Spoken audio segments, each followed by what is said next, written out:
నమో జీవనాథ నమో యేసునాథ నాథ నమో జీవనాథ సమాన విరహిత సనాతనాత్మ సమాన విరహిత సనాతనాత్మ సమున్నతోజ్వల ప్రశాంత ధామ నమో యేసునాథ నాథ నమో జీవనాథ నమో యేసునాథ నాథ నమో జీవనాథ స్థావర జంగమ జగమందునని శక్తి స్వరూపము ప్రతిఫలింపగా స్థావర జంగమ జగమందునని శక్తి స్వరూపము ప్రతిఫలింపగా భూవలయాకాశంబులమించుచు భూవలయాకాశంబులమించుచు భువన పాలనము చేసిడి ప్రభువ నమో యేసునాథ నాథ నమో జీవనాథ నమో యేసునాథ నాథ నమో జీవనాథ ధరణి మానవ విమోచనార్థము ధరణి మానవ విమోచనార్థము కరుణను జీవములొసగిన ప్రభువా కరుణను జీవములొసగిన ప్రభువా పరమ కృపా భరితామృత సారా పరమ కృపా భరితామృత సారా వరసజ్జన హృదయాబ్ద విహార నమో యేసునాథ నాథ నమో జీవనాథ నమో యేసునాథ నాథ నమో జీవనాథ సుందరమలయ జగంధ ధూపములో సుందరమలయ జగంధ ధూపములో చందనమున సుమా వినుతులుగు చందనమున సుమా వినుతులుగనుమా వందే దేవదయా సందీప వందే దేవదయా సందీప వందే సుభగానంద స్వరూప నమో యేసునాథ నాథ నమో జీవనాథ నమో యేసునాథ నాథ నమో జీవనాథ సమాన విరహిత సనాతనాత్మ సమాన విరహిత సనాతనాత్మ సమున్నతోజ్వల ప్రశాంత ధామ నమో యేసునాథ నాథ నమో జీవనాథ నమో యేసునాథ నాథ నమో జీవనాథ రేగ త్వరపడకు ఓర్చుకో ఓర్చుకో కోపిగోడు చిందును ఓర్చుకో రేగ త్వరపడకు ఓర్చుకో ఓర్చుకో కోపిగోడు చిందును ఓర్చుకో నీ కన్యాయమైనను కన్నులెర్ర చేయకు నీ కన్యాయమైనను కన్నులెర్ర చేయకు శాంతముందు మెప్పుడు ఓర్చుకో శాంతముందు మెప్పుడు ఓర్చుకో రేగ త్వరపడకు ఓర్చుకో ఓర్చుకో కోపిగోడు చిందును ఓర్చుకో. ఎవ్వడిని తిట్టినా ఓర్చుకో ఓర్చుకో, మేలు చేయు కీడుకు ఓర్చుకో. ఎవ్వడిని తిట్టినా ఓర్చుకో ఓర్చుకో, మేలు చేయు కీడుకు ఓర్చుకో. లోకమందు సుఖము కొంతసేపు నుండును, లోకమందు సుఖము కొంతసేపు నుండును, కోపమేల చేతువు ఓర్చుకో, కోపమేల చేతువు ఓర్చుకో. రేగ త్వరపడకు ఓర్చుకో ఓర్చుకో, కోపిగోడు చెందును ఓర్చుకో. నీవు కీడు నొందగా ఓర్చుకో ఓర్చుకో, ప్రతి కీడు చేయకు ఓర్చుకో. నీవు కీడు నొందగా ఓర్చుకో ఓర్చుకో, ప్రతి కీడు చేయకు ఓర్చుకో. ఓర్చుకొనియుండుము అంత సరి అగును, ఓర్చుకొనియుండుము అంత సరి అగును, నీకు జయముండును ఓర్చుకో, నీకు జయముండును ఓర్చుకో. రేగ త్వరపడకు ఓర్చుకో ఓర్చుకో, కోపిగీడు చెందును ఓర్చుకో. నీకన్యాయమైనను కన్నులెర్ర చేయకు, నీకన్యాయమైనను కన్నులెర్ర చేయకు, శాంతముందు మెప్పుడు ఓర్చుకో, శాంతముందు మెప్పుడు ఓర్చుకో. రేగ త్వరపడకు ఓర్చుకో ఓర్చుకో, కుయ్పు గీడు చెందును ఓర్చుకో. నీకన్యాయమైనను కన్నులెర్ర చేయకు, నీకన్యాయమైనను కన్నులెర్ర చేయకు, శాంతముందు మెప్పుడు ఓర్చుకో, శాంతముందు మెప్పుడు ఓర్చుకో. రేగ త్వరపడకు ఓర్చుకో ఓర్చుకో, కోపిగోడు చిందును ఓర్చుకో ఓర్చుకో. సమస్త దేశములారా యెహోవాకు ఉత్సాహధ్వని చేయుడి, సంతోషముతో యెహోవాను సేవించుడి. ఉత్సాహగానము చేయుచు ఆయన సన్నిధికి రండి, యెహోవాయే దేవుడని తెలుసుకొనుడి. ఆయనే మనలను పుట్టించెను, మనము ఆయన వారము, మనము ఆయన ప్రజలము, ఆయన మేపు గొర్రెలము. కృతజ్ఞతార్పణలు చెల్లించుచు ఆయన గుమ్మములలో ప్రవేశించుడి, కీర్తనలు పాడుచు ఆయన ఆవరణములలో ప్రవేశించుడి. ఆయనను స్తుతించుడి, ఆయన నామమును గణపరచుడి. యెహోవా దయాళుడు, ఆయన కృప నిత్యముండును, ఆయన సత్యము తరతరములుండును. ప్రియ దేవుని సంఘమా, మనమందరం కూడా నిలబడి ఆంధ్ర క్రైస్తవ కీర్తన పుస్తకంలో నుండి 618వ స్తుతి కీర్తన పాడుతూ మన ఈ ఆరాధన క్రమాన్ని ప్రారంభించుకుందాం. అందరూ నిలబడదాం. హృదయపూర్వకంగా స్తుతి కీర్తన పాడుతూ ఆరాధనను ప్రారంభించుకుందాం. పితృ పుత్ర శోదాత్మాలై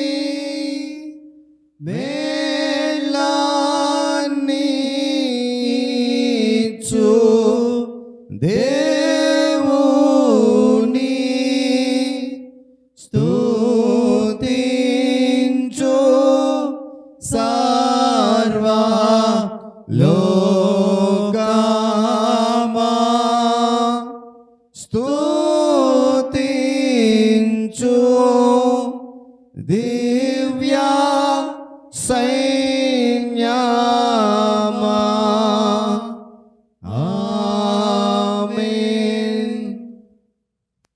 సకల ఆశీర్వాదములకు కారణభూతుడును ప్రేమ నమ్మకం కలిగినటువంటి మా ప్రియ పరలోకపు తండ్రి, మీ ఘనమైన శ్రేష్టమైన పరిశుద్ధ నామమును బట్టి వేలాది కృతజ్ఞతాస్తుతులు చెల్లిస్తా ఉన్నాము. నాయనా, నన్ను మమ్మలను మీరు జ్ఞాపకం చేసుకొని గడిచిన 7 మాసాలు మీ బలమైన రెక్కల చాటును జ్ఞాపకం చేసుకొని దాచి నడిపిస్తూ మరొక నూతన మాసములో ఇటు రీతిగా మొదటి పరిశుద్ధ ఆదివారం ఆరాధనలో మేము పాలిభాగస్సులై మీ నామమును ఘనపరచడానికి మీరు అనుగ్రహించినటువంటి ఆధిక్యతను బట్టి స్తుతులు చెల్లిస్తా ఉన్నాను. నాయన, గడిచిన 7 మాసాలు నాయన మా వెన్నంటి ఎన్నో శ్రమలు, ఇబ్బందులు, ఆటంకాలు, అనారోగ్య పరిస్థితులు వచ్చినప్పటికీ వాటన్నిటినీ మా నుండి దూరపరచి క్షేమమును నాయన నెమ్మదిని కలుగజేసిన విధానం బట్టి కూడా స్తుతులు చెల్లిస్తా ఉన్నాను. ఇదిగో నాయన, ఈ ఆరాధనలో చేరి ఇంతవరకు పాటల ద్వారా మీ నామమును స్తుతించగలిగాం. పాడిన ప్రతి పాట ద్వారా మీ నామము ఘనపరచబడిందని విశ్వసిస్తూ ఉన్నాం. తదుపరి ఆరాధన క్రమంలోనికి మేము వెళ్తూ ఉండగా ఇది మొదలుకొని చివరి వరకు మీ నాయన మీ ఆత్మను ఇక్కడ సంచరింపజేసి జరగబోయే ఆరాధన అంతా కూడా కేవలము నీ నామ మహిమార్థమే జరిగించమని వేడుకుంటూ ప్రార్థిస్తూ ఉన్నాను. ఆయన వాక్య పఠనములో, విజ్ఞాపనములో, నా తండ్రి సాక్ష్యాలలో, స్తుతి ఆరాధనలో, వాక్య సందేశంలో, తదుపరి జరిగినటువంటి బలారాధనలో సహితం మీరు మాతో ఉండమని చేరవచ్చిన ఆయన బిడ్డలందరినీ చేతకు అప్పగిస్తూ పేరు పేరు వరుసన దీవించి ఎత్తి పట్టుకోండి. ఇంకా ఎవరైతే రావాల్సినదో వారు కూడా సకాలములోనే మీ పాద సముఖమునకు తీసుకుని రమ్మని సమస్తమైన ఘనత, మహిమ, ప్రభావాలు మీ నామమునకే ఆరోపిస్తూ యేసుక్రీస్తు వారి ఉన్నతమైన నామములో ఈ ప్రార్థన సమర్పించి వేడుకుంటున్నాను మా తండ్రి, ఆమేన్. మంచిది పిల్లరా, మన మధ్య నిల్చోండి. 91వ సంకీర్తన మొదటి నుండి చివరి వరకు ఉత్తర ప్రస్తుత రీతిగా చదువుదాం. చివరి చరణం అందరం కలిసి చదువుదాం. 91వ సంకీర్తన మొదటి నుండి చివరి వరకు ఉత్తర ప్రస్తుత రీతిగా చదువుదాం. మహోన్నతుని చాటును నివసించువాడే, సర్వశక్తుని నీడను విశ్రమించువాడు. ఆయనే నాకు ఆశ్రయము, నా కోట, నేను నమ్ముకుని నా దేవుడని నేను యెహోవాను గూర్చి చెప్పుచున్నాను. వేటగాని ఉరిలో నుండి ఆయన నిన్ను విడిపించును, నాశనకరమైన తెగులు రాకుండా నిన్ను రక్షించును. ఆయన తన రెక్కలతో నిన్ను కప్పును, ఆయన రెక్కల క్రింద నీకు ఆశ్రయము కలుగను. ఆయన సత్యము కేడెమును డాలునై ఉన్నది. రాత్రి వేళ కలుగు భయమునకైనను, పగటి వేళ ఎగురు బాణమునకైనను, చీకటిలో సంచరించు తెగులునకైనను, మధ్యాహ్నమందు పాడు చేయి రోగమునకైనను నీవు భయపడకుందువు. నీ ప్రక్కను 1000 మంది పడినను, నీ కుడి ప్రక్కను 10,000 మంది కూలినను అపాయము నీ యొద్దకు రాదు. నీవు కన్నులారా చూచుచుండగా భక్తిహీనులకు ప్రతిఫలము కలుగును. యెహోవా, నీవే నాకు ఆశ్రయమని నీవు మహోన్నతులైన దేవుని నీకు నివాస స్థలముగా చేసుకుని ఉన్నావు. నీకు అపాయమేమీ రాదు, ఏ తెగులును నీ గుడారమును సమీపించదు. నీ మార్గములన్నిటిలో నిన్ను కాపాడుటకు ఆయన నిన్ను గూర్చి తన దూతలకు ఆజ్ఞాపించును. నీ పాదములకు రాయి తగులకుండా వారు నిన్ను తమ చేతుల మీద ఎత్తి పట్టుకొందురు. నీవు సింహములను, నాగుపాములను త్రొక్కెదవు, కొదమ సింహములను, భుజంగములను అడగద్రొక్కెదవు. అతడు నన్ను ప్రేమించుచున్నాడు గనుక నేను అతని తప్పించెదను. అతడు నా నామమును ఎరిగినవాడు గనుక నేను అతని ఘనపరచెదను. అతడు నాకు మొర్రపెట్టగా నేను అతనికి ఉత్తరమిచ్చెదను. శ్రమలో నేను అతనికి తోడయుండెదను. అతను విడిపించి అతని గొప్ప చేసేదను. చివరి చరణం అందరం కలిసి చదువుదాం.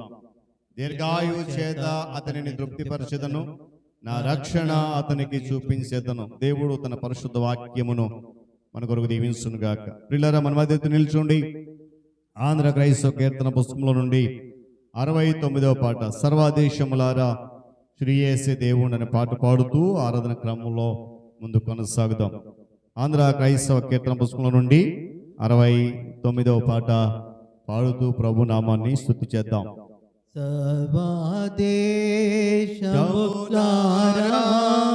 శ్రీయేసే దేవుండు ఊర్వీడు సాహముతో ఊర్వీను సాహముతో గురు స్తోత్రము చేయను రండి సర్వాదేశములారా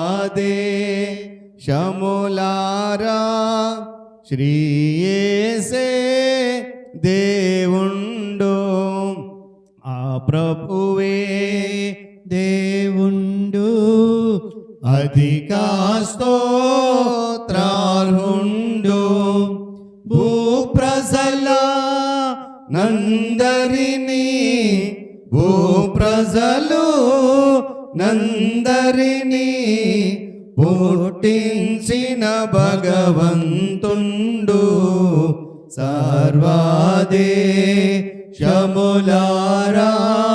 శ్రీయేసే దేవుండు మనమోదే ఉనివారా మును మరియా యన ప్రజల మనయమున గణ ప్రభువు మనయమున గణ ప్రభువు నెనరుతుమే పెడి గోరెలము సర్వాదేశములారా శ్రీయేసే దేవుండు కృతజ్ఞతార్పణలు కొల్లగను చెల్లింప నాతనియా వరణములో నాతనియా వరణములో నతి వినయముతో చేరండి సర్వాదేశములారా శ్రీయేసే దేవుండు ఆయనదా యామయుడు ఆయన కృపామయుడు ఆయన ప్రేమా సత్యం ఆయన ప్రేమా సత్యం బనవరతంబుండును నిజమే సర్వాదేశములారా శ్రీయేసే దేవుండు శుభనామం మది నుంచి ప్రభునామం స్తుతించి ఘననామం భక్తి ఘననామం భక్తి అనయము కొలుడి జనులారా సర్వాదేశములారా శ్రీయేసే దేవుండు పితృపుత్రాత్మకును ప్రియ మహిమా మగుగాక ఆదినిను రీతి ఆదినిను రీతి ననవరతంబుండునుగాక సర్వాదేశములారా శ్రీయేసే దేవుండు. దయచేసి కూర్చుందాం. దేవుని పరిశుద్ధ నామమునకు మహిమ కలుగునుగాక. హల్లెలూయా శబ్దమ హల్లెలూయా హల్లెలూయా. చాలా సంతోషం ప్రియులారా, దేవుడు మనను మరొకసారి తన యొక్క కృపలో జ్ఞాపకం చేసుకొని 8వ మాసము మొదటి పరిశుద్ధ ఆదివారం ఆరాధన కొరకు సిద్ధపరిచి నడిపించిన విధానాన్ని బట్టి ఆయన గణనామానికి మహిమ కలుగునుగాక. మరి సమయంలో ఈ ఆదివారపు ఆరాధనలో ధ్యానించడానికి దేవుని వాక్యాన్ని చదువుదాం. మొదటి సమూయేలు గ్రంథము 18వ అధ్యాయము మొదటి నుండి 5 వచనాల భాగాన్ని చదువుకుందాం. మొదటి సమూయేలు గ్రంథము 18వ అధ్యాయము మొదటి నుండి 5 వచనాల భాగాన్ని ఈ దినంపు ధ్యాన భాగంగా మనము చదువుదాం. ఈ వాక్య భాగాన్ని ప్రియులు తల్లిగారు మీనా టీచర్ గారు చదివి వినిపిస్తారు.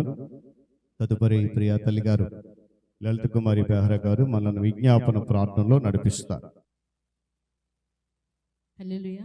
ఈ దినం ఏర్పాటు చేయబడిన దేవుని వాక్యము మొదటి సమూయేలు రాసినటువంటి గ్రంథము 18వ అధ్యాయము 1వ వచనం నుండి 5 వచనముల వరకు చదువుకుందాం. దావీదు సౌలుతో మాటలాడుట చాలించినప్పుడు యోనాతాను హృదయము దావీదు హృదయముతో కలిసిపోయెను. యోనాతాను దావీదును తనకు ప్రాణ స్నేహితునిగా భావించుకొని అతని ప్రేమించెను. ఆ దినమున అతని తండ్రి ఇంటికి తిరిగి అతని వెళ్ళనీయక సౌలు అతనిని చేర్చుకునెను. దావీదు తనకు ప్రాణ స్నేహితుడని భావించుకొని అతనిని ప్రేమించుచు యోనాతాను అతనితో నిబంధన చేసుకునెను. మరియు యోనాతాను తన దుప్పటిని, తన కత్తిని, తన విల్లును, నడికట్టును తీసి దావీదునకిచ్చెను. దావీదు సౌలు తనను పంపిన చోట్లకెళ్ళను పోయి సుబుద్ధి కలిగి పని చేసుకుని వచ్చెను గనుక సౌలు యోధుల మీద అతనిని నియమించెను. జనులందరి దృష్టికిని సౌలు సేవకుల దృష్టికిని దావీదు అనుకూలుడై ఉండెను. దేవుడు వాక్యమును దీవించునుగాక. ఆమేన్. మిక్కిలి ప్రేమగల మా తండ్రి, పరిశుద్ధుడమైన మా ప్రభువా, నీ పరిశుద్ధ నామానికి వందనాలు, స్తుతులు, స్తోత్రములు. ఈ ఉదయకాలంలో ప్రభు మేమందరము నిన్ను స్తుతించడానికి నీ ఆలయమునకు వచ్చి ఉండగా ప్రభు, వచ్చిన ప్రతి బిడ్డను మీరు దీవించి ఆశీర్వదించి వారికి రావాల్సిన దేవులు మెండుగా అనుగ్రహించమని నీ సన్నిధిలో ప్రార్థన చేస్తున్నాను. ముఖ్యంగా దేవా, మేము నీ ఆలయంకి వచ్చినప్పుడు పూర్ణ హృదయంతోనూ, పూర్ణ ఆత్మతోనూ, పూర్ణ వివేకంతో, పూర్ణ బలముతో ప్రభు నిన్ను స్తుతించి నీకు కృతజ్ఞతతో స్తుతులు చెల్లించి నిన్ను ఆరాధించి నిన్ను గణపరిచే వారంగా ఉండడానికి మమ్మల్ని దీవించమని నీ సన్నిధిలో ప్రార్థన చేస్తాను. దేగల తండ్రి, గడిచిన నెలంతా నీ కృపలో కాచి కాపాడవు. నూతన మాసంలో మమ్మల్ని అందరినీ ప్రవేశపెట్టినందుకు నీకు వందనములు. ఈ నూతన సంవత్సరంలో, ఈ నూతన నెలలో ప్రభు ఈ విధముగా నీ సన్నిధిలోనికి రావడానికి మాకు సహాయం చేసిన విధానాన్ని బట్టి నీకు వందనాలు ప్రభు. ఇంకెంతమంది అయితే రాలేదో వారందరూ కూడా త్వరలో వచ్చి నిన్ను ఆరాధించే బిడ్డలుగా ఉండడానికి సహాయం చేయండి ప్రభు. మేము ఈ లోకంలో ఉన్నప్పుడు ప్రభు మమ్మల్ని చూసిన వారు మమ్మల్ని చూస్తుంటూ ఉంటారు ప్రభు. వారందరికీ మేము అనేక మా ప్రవర్తన ద్వారా, మా మాటల ద్వారా, మా క్రియల ద్వారా ప్రభు ప్రతి విషయంలో వారికి మాదిరిగా ఉంటూ నీకు మహిమ తెచ్చే బిడ్డలుగా మమ్మల్ని ఉంచమని నీ సన్నిధిలో ప్రార్థన చేస్తున్నాను. రాజా, నీకే వందనాలు, స్తుతులు, స్తోత్రములు. దేగల తండ్రి, ఇప్పుడు నీ బిడ్డ వాక్యం చెప్పని ఏంటుండగా ప్రభు ఆ వాక్యాన్ని మా హృదయపూర్వకంగా విని గ్రహించి అర్థం చేసుకుని ప్రభు దాని ప్రకారంగా జీవించడానికి మాకు నేర్పమని నీ సన్నిధిలో ప్రార్థన చేస్తున్నాను ప్రభు. ఈరోజంతా మీరు మాతో ఉండండి, మమ్మల్ని కాపాడుతున్న విధానాన్ని బట్టి నీకు వందనాలు. ఈ కృపలో మమ్మల్ని కాచి కాపాడమని క్రీస్తు నామములో బ్రతిమలాడి వేడుకొంచున్నాను తండ్రి. ఆమేన్. వాక్య భాగము చదివి వినిపించినటువంటి తల్లిగారు మీనా టీచర్ గారు, విజ్ఞాపన ప్రార్థన నడిపించిన తల్లిగారు లలిత కుమారి బెహ్రా గారు, వారిరువురికి ప్రభునామలో వందనాలు తెలియజేస్తా ఉన్నాను. అందరం లేచి నిలబడదాం, స్తుతి ఆరాధన చేద్దాం. తల ఉంచి కళ్ళు మూసుకొని హృదయపూర్వకంగా దేవుని సన్నిధిలో మొరపెడదాం. అందరం లేచి నిలబడదాం, తల ఉంచి కళ్ళు మూసుకుందాం. గడిచినటువంటి 7 మాసాలు దేవుడు తన యొక్క అద్భుతమైనటువంటి కృపలో జ్ఞాపకం చేసుకుని ఇటు రీతిగా ఆయన పాద సముఖములో ఉండగలిగే ధన్యత, ఆధిక్యత మనకి ఇచ్చారు. మనకంటే జ్ఞానవంతులు, మనకంటే అర్హత కలిగిన వారు, మనకంటే యోగ్యులు అనేక మంది ఈ సమయాన్ని సద్వినియోగం చేసుకోలేకపోవచ్చు, కానీ దేవుడు మనలను అట్టి స్థితిలో ఉంచుకుంటా చక్కటి ఆశ్రయాన్ని ఇచ్చిన దేవుని కొరకు మరి కృతజ్ఞతాస్తుతులు చెల్లిస్తూ, మహోన్నతుడా, నీ నీడలో నేను విశ్రమిస్తాను, నీ రెక్కల చాటున నేను భద్రంగా ఉంటాను, నీ రెక్కలతో నన్ను కప్పు దేవా అని హృదయపూర్వకంగా ఆయన నామాన్ని స్తుతి చేద్దాం. మరి ఈ పాటలో యేసయ్యా నీ రెక్కలతో నన్ను కప్పుము, నీ రెక్కల చాటు నన్ను దాచుము, నీవే నా శైలము, నా కేడము, నేను నమ్మదగిన దైవం అనే మాట ఉంటుంది కనుక ఆ పల్లవి వచ్చినప్పుడు, అనుపల్లవి వచ్చినప్పుడు మనమందరం కూడా కలిసి దేవునామాన్ని స్తుతించాలని హృదయపూర్వకంగా మనవి చేస్తూ ఉన్నాను. యేసయ్యా నీ రెక్కలే నాకు ఆశ్రయము, యేసయ్యా నీ రెక్కలతో నన్ను కప్పుము, యేసయ్యా నీ రెక్కలే నాకు ఆశ్రయము, యేసయ్యా నీ రెక్కలతో నన్ను కప్పుము, నీవే నా శైలము, నా కేడెము, నేను నమ్మదగిన దైవం, నీవే నా శైలము, నా కేడెము, నేను నమ్మదగిన దైవం. హృదయపూర్వకంగా చప్పట్లు కొడుతూ దేవుని నామాన్ని స్తుతి చేద్దాం. చప్పట్లు కొడదాం. హల్లెలూయా. హృదయపూర్వకంగా చప్పట్లు కొడదాం గట్టిగా. ఆమేన్.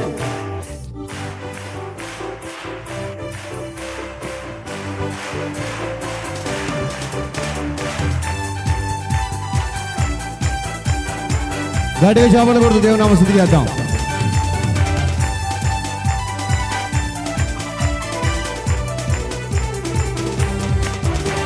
మహోన్నతుడా నీ నీడలో నేను నివసింతును, సర్వశక్తుడా నీ చాటున నేను విశ్రమింతును. పదం. మహోన్నతుడా నీ నీడలో నేను నివసింతును, సర్వశక్తుడా నీ చాటున నేను విశ్రమింతును, యేసయ్యా నీ రెక్కలే నాకు ఆశ్రయము, యేసయ్యా చెబుదాం, నీ రెక్కలతో నన్ను కప్పుము, యేసయ్యా నీ రెక్కలే నాకు ఆశ్రయము, యేసయ్యా నీ రెక్కలతో నన్ను కప్పుము, నీవే అలా చెబుదాం.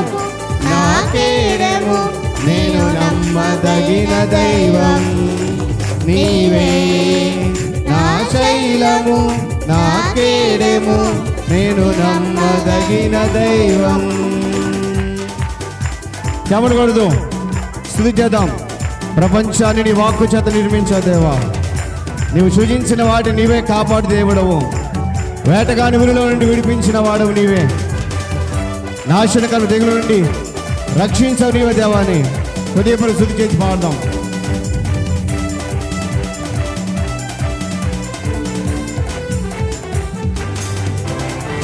ప్రపంచమును నీ వాక్కు వలన నిర్మించితివి, నీవు సృజించిన వాటిని నీవే కాపాడువాడవు.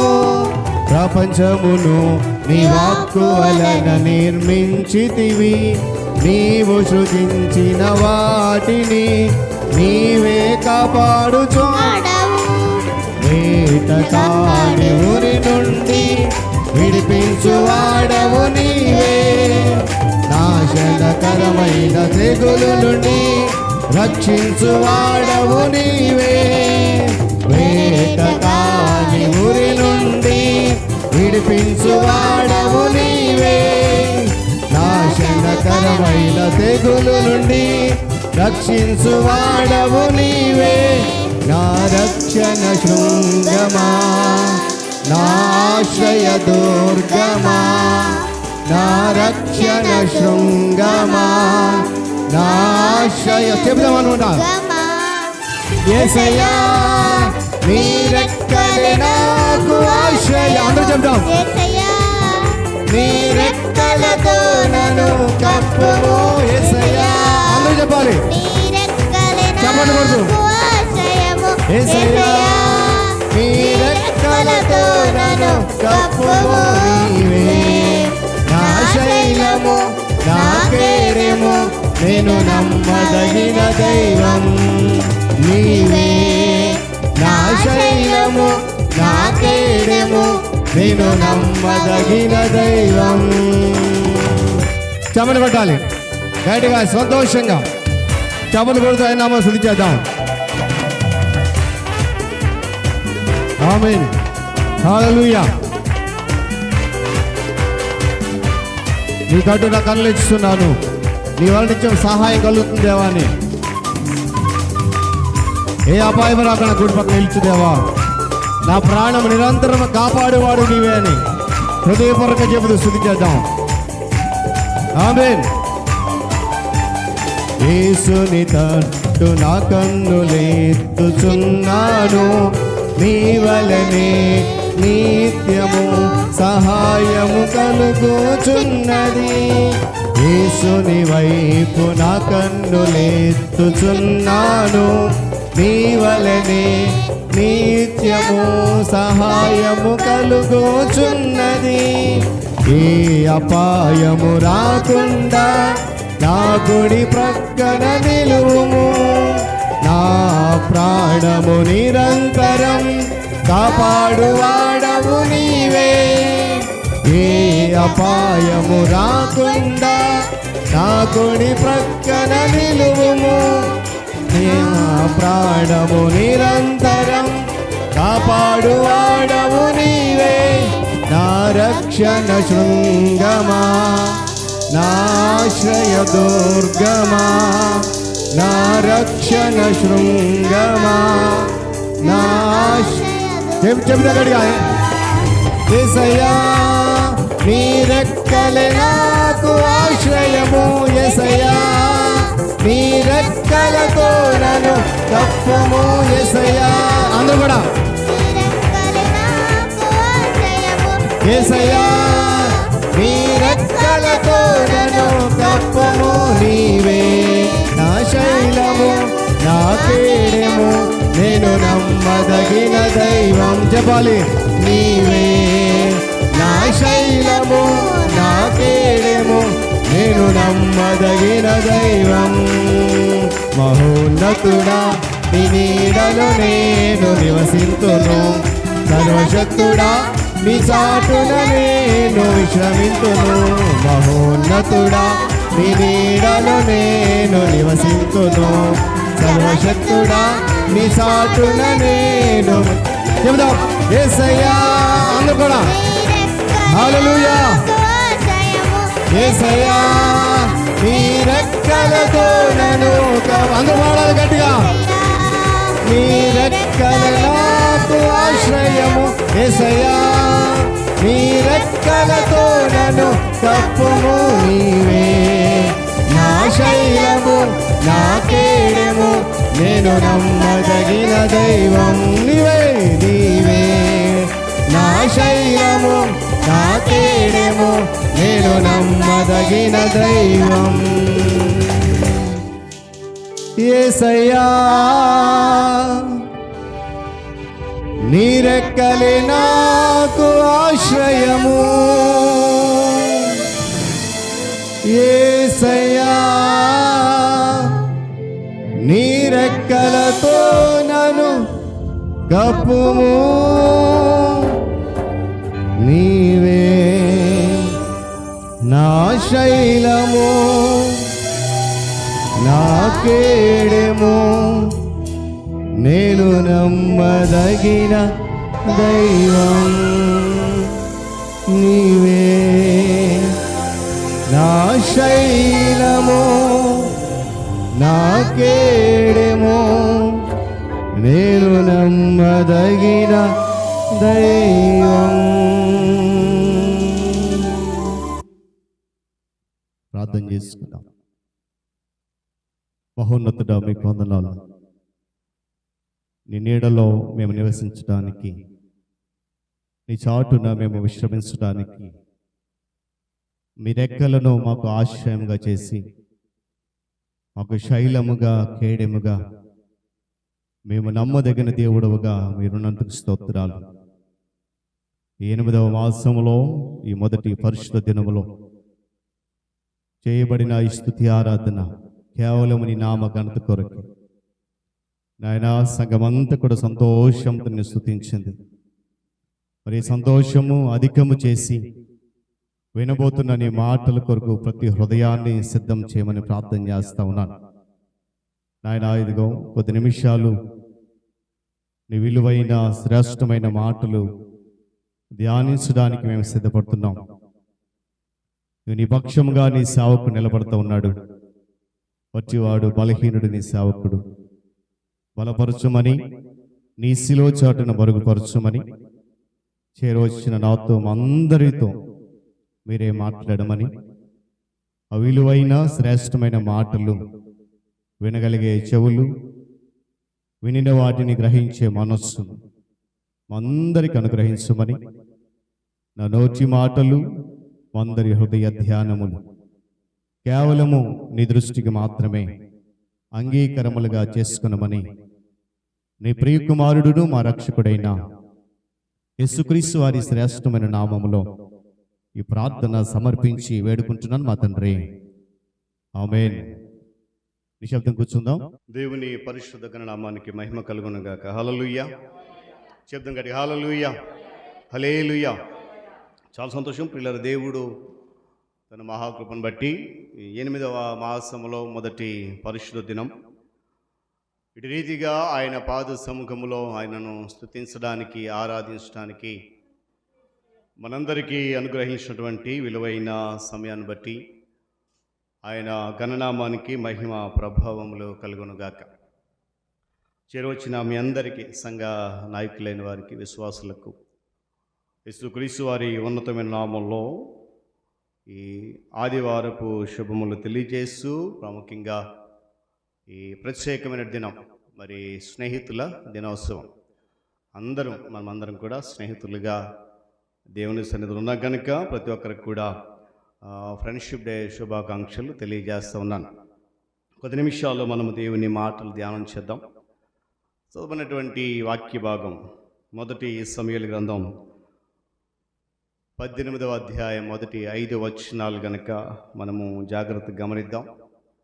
మన మధ్యలో వాక్యము చదవబడింది.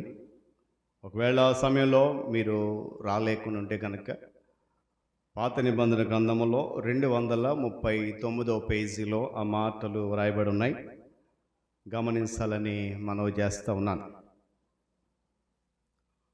స్నేహము లేక ఇంగ్లీష్లో ఏమంటాడు, ఫ్రెండ్షిప్ డే కదా, లేక ఫ్రెండ్షిప్. ఈ మాట తెలుగులో కంటే కూడా ఇంగ్లీష్లో చాలా ప్రశస్తమైనదిగా వాడబడింది. స్నేహితుడు అంటే నీకు నీవు ఇచ్చుకోగల బహుమానం అని రాబర్ట్ లూయిస్ అనేటువంటి ఒక ఆయన అన్నాడు. స్నేహితుడు అంటే నీకు నీవు ఇచ్చుకోగల బహుమానం. ఇక్కడ కూర్చున్న మనందరికీ లోకంలో చాలామంది స్నేహితులు ఉన్నారు. వారిలో ఎంతమంది మన మంచి కోరేవారు ఉన్నారు, అది ప్రాముఖ్యం. చాలామంది స్నేహితులు ఉంటారు, కానీ వారిలో మంచి కోరేవారి కంటే మన చెడును కోరుకునే స్నేహితులే ఎక్కువ మంది ఉంటారు. ఎందుకంటే స్నేహం అనేది హృదయపు ఆహారం అయ్యిందని చెప్పి ఆయన అన్నాడు, రాబర్ట్ లూయిస్ అని ఆయన. అంతేకాకుండా ఒకవేళ మన జీవితంలో నుండి స్నేహం అనే పదాన్ని తీసివేస్తున్నామనంటే లోకానికి సూర్యుడు లేకుండా చేయటమేననేటువంటి భావన సిసిరో అనేటువంటి భక్తుడు తెలిపాడు. నేను మరలా జ్ఞాపకం చేస్తాను. ప్రతి మనిషి జీవితంలో స్నేహము అనే దాన్ని తీసివేస్తున్నాము అని అంటే లోకంలో సూర్యుడు లేకుండా చేయటమైనటువంటి భావన తెలియజేశాడు. అయితే వాక్యానుసారంగా మనం గమనించినప్పుడు ఇక్కడ చదువుకున్నటువంటి ఇరువురు వ్యక్తులు, ఒకటి యోనాతాను, మరొకటి దావీదు. ఈ ఇరువురి స్నేహము మనము జాగ్రత్త గమనించగలిగితే చాలా విషయాలు మనం నేర్చుకోవచ్చు. చాలా సంగతులు ఉన్నాయి, కానీ మనకు సమయాన్ని బట్టి 1-2 విషయాలను ధ్యానం చేద్దాం. ఎందుకంటే ఒక ఉన్నత స్థితిలో ఉండి రాజకుమారుడిగా ఎంచబడి రాజభవనములో ఉన్నతమైనటువంటి స్థానాన్ని సంపాదించిన వ్యక్తి గొర్రెల కాపరైన వ్యక్తితో స్నేహం చేయడం అనేది చాలా గొప్ప విషయం. ఎందుకంటే రాజుకోటలో ఉండి రాజకుమారుడికి బ్రతుకుతూ ఒక సామాన్యుడైనటువంటి గొర్రెల కాపరిగా ఉన్న వ్యక్తిని స్నేహితుడిగా భావించుకున్నాడని అంటే అతని హృదయము ఎంత గొప్పదో. దేవుని స్తోత్రం కలుగును గాక. ఈరోజు లోకంలో మనము స్నేహాలు చూసినప్పుడు ఆ స్నేహము చేయడానికి కూడా వారి యొక్క స్టేటస్ ఏంటనేది చూస్తూ ఉన్నారు. వారి వారి పరిస్థితిని బట్టి స్నేహం చేయడానికి ఇష్టపడుతూ ఉన్నారు. ఇంకొక మాట ముందుకెళ్తే, మా కులం వాడైతేనే మేము స్నేహం చేస్తాం, మా వంశం వాడైతేనే మేము స్నేహం చేస్తాం, మాతో సమానంగా ధనవంతుడైతేనే స్నేహం చేస్తాం, మాతో సమానంగా పలుకుబడి ఉన్నవాడైతేనే స్నేహం చేస్తాం. ఇది నేటి సమాజం ఉన్నటువంటి పరిస్థితి. అయితే ఆ సమాజంలో మనము కూడా నివసిస్తున్నాం కాబట్టి క్రైస్తవుడిగా, విశ్వాసిగా నీవు చేసే స్నేహము ఎలా ఉంది? నీ స్నేహంలో లోపము లేనటువంటి పరిస్థితి ఉన్నదా లేదా అని గమనించాలి. ఇక్కడ యోనాతానుకు దావీదు పట్ల గల స్నేహ ఫలితాలను గమనించినప్పుడు దావీదుతో ఒప్పందం చేసుకున్నాడంట యోనాతాను. అంతేకాకుండా తాను అపురూపంగా చూసుకునేటువంటి కొన్ని వస్తువులు ఇచ్చినట్లుగా వాక్యం మనం చూస్తాం చదవని వాక్య భాగంలో. అతనికి సహాయపడడానికి తన స్నేహితుడిగా ఎంచుకున్నటువంటి దావీదుకు సహాయం చేయడానికి చేతనైనంత మట్టుకు చేయడానికి ఇష్టపడ్డాడు. దావీదు కొరకు చివరికి ప్రాణత్యాగం చేయడానికి కూడా వెనుకాడలేదు యోనాతాను. చూడండి, ఆ భాగంలో 18వ అధ్యాయము ప్రారంభ వచనం నుండి 19వ అధ్యాయం చివరకు చదివితే ఆ స్నేహంలో ఉన్నటువంటి ఆ యొక్క ఉన్నతమైనటువంటి లక్షణాలు మనకు కనబడుతూ ఉంటాయి. అంతేకాకుండా మనస్సు పూర్తిగా చూడండి, ఇక్కడ ఈ విషయాన్ని మనం గమనించాలి. యోనాతాను రాజకుమారుడు, రాజు అంటే సౌలు కుమారుడు. దావీదు అప్పుడే ఆ యొక్క కోటలోకి చేరినటువంటి వ్యక్తి. అప్పటి వరకు దావీదుకి సౌలుకి ఎలాంటి సంబంధము లేదు. అయితే ఎప్పుడైతే దావీదు గొలియాతు మీద విజయం సాధించాడో అప్పటి నుండి రాజు కోటలోనికి తేబడినప్పుడు యోనాతాను, సరే గొలియాతుని గెలిస్తే గెలిచావులే, కానీ మా నాన్నగారి తర్వాత నేనే యువరాజుని, మా నాన్న తర్వాత ఇశ్రాయేలు దేశాన్ని పరిపాలించిన వ్యక్తి నేనే అనకుండా మనస్ఫూర్తిగా తన స్థానాన్ని దావీదుకి ఇచ్చి తక్కువ స్థానాన్ని ఎంచుకున్నాడు. స్నేహములో ఉన్నటువంటి మాధుర్యం అది. దేవుని స్తోత్రం కలుగును గాక. చెప్పాలి కదా, హల్లెలూయా. యోనాతాను కేవలం యుద్ధశూరుడు మాత్రమే కాదు, కానీ నిజమైనటువంటి స్నేహితుడు. ఎందుకో తెలుసా? అంతము వరకు దావీదు పట్ల విశ్వాసపాత్రుడిగా నిలబడ్డాడు. ఎక్కడా కూడా తప్పిపోలేదు. అందుకే చూడండి, ఒక మాట ఉంది అక్కడ మనము చదివినటువంటి వాక్య భాగంలో, మొదటి వచ్చిన 2వ భాగంలో, యోనాతాను హృదయము దావీదు హృదయముతో కలిసిపోయాను, యోనాతాను దావీదును తన ప్రాణ స్నేహితునిగా భావించుకొని అతన్ని ప్రేమించాను. దేవుని స్తోత్రం కలుగును కాక. చెప్పాలి కదా, హల్లెలూయా. ఈ ఇద్దరి యొక్క స్నేహాన్ని కనుక మనం గమనిస్తే యథార్థమైనటువంటి పవిత్రమైనటువంటి స్నేహము వికసిస్తున్నటువంటి సత్యాన్ని మనం గమనించగలం. అయితే ఈ రోజుల్లో మరి మనం చేసిన స్నేహం ఎలా ఉంది? నీ స్నేహితుడికి లేక నీ స్నేహితురాలికి ఏదో అప్పటికప్పుడు ఇల్లు పలకరించి వచ్చేస్తున్న విధానం ఉన్నవా, లేకపోతే అవసరతలో ఆదుకునే స్నేహితులుగా ఉన్నామా? ఇది ప్రాముఖ్యం. మనం స్నేహం చేస్తున్నామని అంటే ఏదో కేవలం నామకార్థమైనటువంటి స్నేహం చేస్తే అది ఎందుకు ఎలాంటి ఫలితాలు ఇవ్వదనేది మనం గమనిస్తాం. చూడండి, 2 విషయాలు ఈరోజు మనం జ్ఞాపకం చేసుకుందాం. 4వ వచనం చదవండి ఒకసారి. దావీదు తనకు చదవండి. మరియు తన దుప్పటిని, తన కత్తిని, తన విల్లును, నడికట్టును తీసి దావీదుకు ఇచ్చేశాడు. దేవుని స్తోత్రం కలుగును గాక. మొట్టమొదటి విషయం ఏంటంటే స్నేహం యొక్క స్వార్థరాహిత్యం. స్వార్థం చూసుకోలేదు. నేను ప్రారంభంలో అదే జ్ఞాపకం చేశాను. యోనాతాను రాజకుమారుడు, సౌలు తర్వాత ఇశ్రాయేలు దేశాన్ని నడిపించేటువంటి యువరాజుగా ఉన్నటువంటి వ్యక్తి, సామాన్యుడైనటువంటి గొర్రెల కాపులను దావీదును స్నేహితుడు ఎంచుకున్న తర్వాత స్వార్థానికి ఏమాత్రం కూడా తావు ఇవ్వలేదు. నువ్వు పనుడివి, నేను యజమానిని అనేటువంటి వ్యత్యాసాన్ని వారిరువురి మధ్య రావడానికి యోనాతాను ఏమాత్రం కూడా ఇష్టపడలేదు. మీరు ఇంటికి వెళ్ళిన చదవండి. తర్వాత ఆ 18-19 వాక్యాలు చదివితే ఒకానొక సందర్భంలో సౌలు యోనాతాను అంటాడు, నీవు ఆ యెషయా కుమారుడితో స్నేహం చేసినంత కాలము నీకు ఈ రాజభాగము రాదు అంటాడు. రాజయోగము లేక ఈ విచ్ఛిన్నం తప్పదు నీకు అంటాడు. నువ్వు వాడితో స్నేహం మానేస్తేనే నీకున్న విలువ పెరుగుతుందనే మాటలు సౌలు తన కుమారుని అంటాడు. ఏమండి చూడండి, ఇక్కడ అన్నాడు కదా, ఈ చేసిన పని తన దుప్పటి, తన కత్తి, తన విల్లు, ఇది ఇలాంటి ఆచారం ఇంతకుముందు అన్నట్టు కూడా జరగలేదు. దుప్పటి, నడుకట్టు అనేటువంటి 2 కూడా యోనాతాను యొక్క రాజ లాంఛనపు దుస్తులలో భాగం.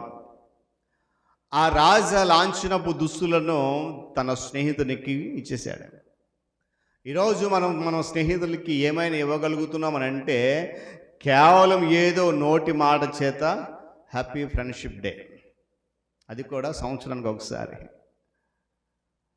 కొంతమందికి అది కూడా తెలియదు. ఎవరైనా జ్ఞాపకం చేస్తే దాన్ని పట్టుకుని ముందుకు వెళ్ళిపోతూ ఉంటారు. అంటే చూడండి, ఆత్మీయ సహవాసం అనేది లేక ఆధ్యాత్మిక స్నేహం అనేది సంవత్సరానికోసారో లేకపోతే తర్వాత ఏదో ప్రత్యేకమైనటువంటి దినం వచ్చినప్పుడు కాదు, కానీ దేవుని బిడలుగా మనం కలిసి ఉన్నప్పుడు ఆ స్నేహ బంధం అనేది అనుక్షణము కూడా కాపాడబడుతూ ఉండాలి.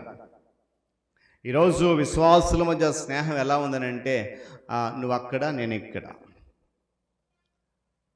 నీ భక్తి నీదే, నా భక్తి నాదే, నీ విశ్వాసం నీదే, నా విశ్వాసం నాదే అనేటువంటి స్థితిలో ఉంది. చూడండి, ఇక్కడ ఆయుధానికి కూడా ప్రత్యేకమైన గుర్తింపు ఉంది. ఇశ్రాయేలు సైన్యములో అలాంటి ఖడ్గము చాలా కొద్ది మందికి ఉండేది. యోనాతానుకు ఉన్నటువంటి ఆ యొక్క ఖడ్గము చాలా కొద్ది మందికి ఉండేది. అలాంటి దానిని ఏమండి దావీదుకి ఇచ్చేశాడు. విల్లు యోనాతాను యొక్క ట్రేడ్ మార్క్ అంటారు, తనకు ప్రత్యేకమైనది. ఆ ప్రత్యేకమైనటువంటి ఆ ఆయుధాన్ని తన స్నేహితునికి ఉచితంగా ఇచ్చేశాడు. ఈరోజు మన దగ్గర ఉన్నటువంటి ఏదైనా వస్తువు మన స్నేహితునికి ఇవ్వాలంటే 100 సార్లు ఆలోచిస్తాం. వీడికి ఇస్తే ఉచితంగా ఇవ్వాలి, అదే బయటోడికి ఇస్తే ఎంతో కొంత చెప్పాలి, ఎంతో కొంత లాభం వస్తుంది. ఈ ఉచితంగా వాడికి ఇచ్చేదేదో బయటోడికి ఇస్తే నేను అనుకున్న ఏదో ఒక కొంత లాభం నేను పొందుకోవచ్చిన ఆలోచన. కానీ యోనాతాను తన స్నేహితునికి ఇచ్చే విషయంలో తనకి ఏదైతే ఉన్నతంగా ఉన్న ఆయుధంగా ఉందో ఆ ఆయుధాన్ని సహితం దావీదుకి ఇచ్చేసాడు. ఏమండి, యోనాతాను దావీదుకి ఎందుకు ఇచ్చాడు అనేటువంటి ఒక ప్రశ్న ఉద్దేశం గమనిస్తే వారి స్నేహములో ఇమిడి ఉన్నటువంటి ఒక శ్రేష్టమైనటువంటి బంధం అనేది మనకి కనపడతా ఉంటుంది. దేవుని స్తోత్రం కలుగును గాక. ఎందుకంటే బహుశా గొలియాతును ఎదుర్కోవడం వెళ్ళినప్పుడు దావీదుకి ఎలాంటి ఆయుధాలు లేవు, అవి మనందరికీ తెలిసిన విషయమే. గొలియాతు మీద యుద్ధానికి వెళ్ళినప్పుడు దావీదు ఎలా వెళ్ళాడంటే చెప్పండి, ఎలా వెళ్ళాడు? కర్ర తీసుకొని ఏట్లోకి వెళ్ళి ఒక 5 రాళ్ళు ఏరుకొని వడిసెలు పట్టుకొని యుద్ధానికి వెళ్ళిపోయాడు. వాస్తవానికి యుద్ధశూరుడు అనే వ్యక్తి మీదకి వెళ్ళాల్సినటువంటి యుద్ధ వీరుడు కాదు దావీదు. ఆ పరికరాలు కూడా యుద్ధానికి ఏమాత్రం కూడా పనికిరావు. బహుశా ఆ యుద్ధం చూసిన తర్వాత యోనాతానుకు వచ్చినటువంటి ఆలోచన ఏంటంటే దావీదుకు ఈ వస్త్రాలు, ఈ ఆయుధము అవసరమవుతాయి. ఇప్పుడు తనంతట తను సంపాదించుకోలేడు గనుక, తను నా స్నేహితుడు గనుక నేను నాకున్నటువంటి నా వస్తువులను అనగా యుద్ధ ఆయుధాలను దావీదుకి ఇవ్వాలి అనేటువంటి ఒక ఆలోచనతో ఇచ్చినట్లుగా మనం గమనిస్తాం. ఏమండి, ఎందుకంటే గొలియాతును ఎందుకు ఎదుర్కోలేదు సౌలు కానీ యోనాతాను అంటే, బహుశా సౌలుకి ప్రారంభం నుంచి కూడా భయస్థుడే. సౌలు యుద్ధం మహారాజే కానీ ప్రారంభం నుంచి కూడా భయస్థుడే. బహుశా అదే భయము, అదే భీతి యోనాతానుకు కూడా ఉండి ఉండొచ్చు. చూడండి, మనం చూస్తాం కదా, అక్కడ 17వ అధ్యాయం మనం చదివితే గొలియాతు ముందుకు వచ్చి చాలా మాటలు మాట్లాడుతూ ఉంటాడు. అక్కడ ఒక మాట ఉంటుంది, గొలియాతు మాటలకు సౌలును ఇశ్రాయేలు సైన్యమును భయపడెను అనే మాట. ఎవరు కూడా ముందుకు వెళ్ళే ఆ మాటలు దావీదు విన్నాడు.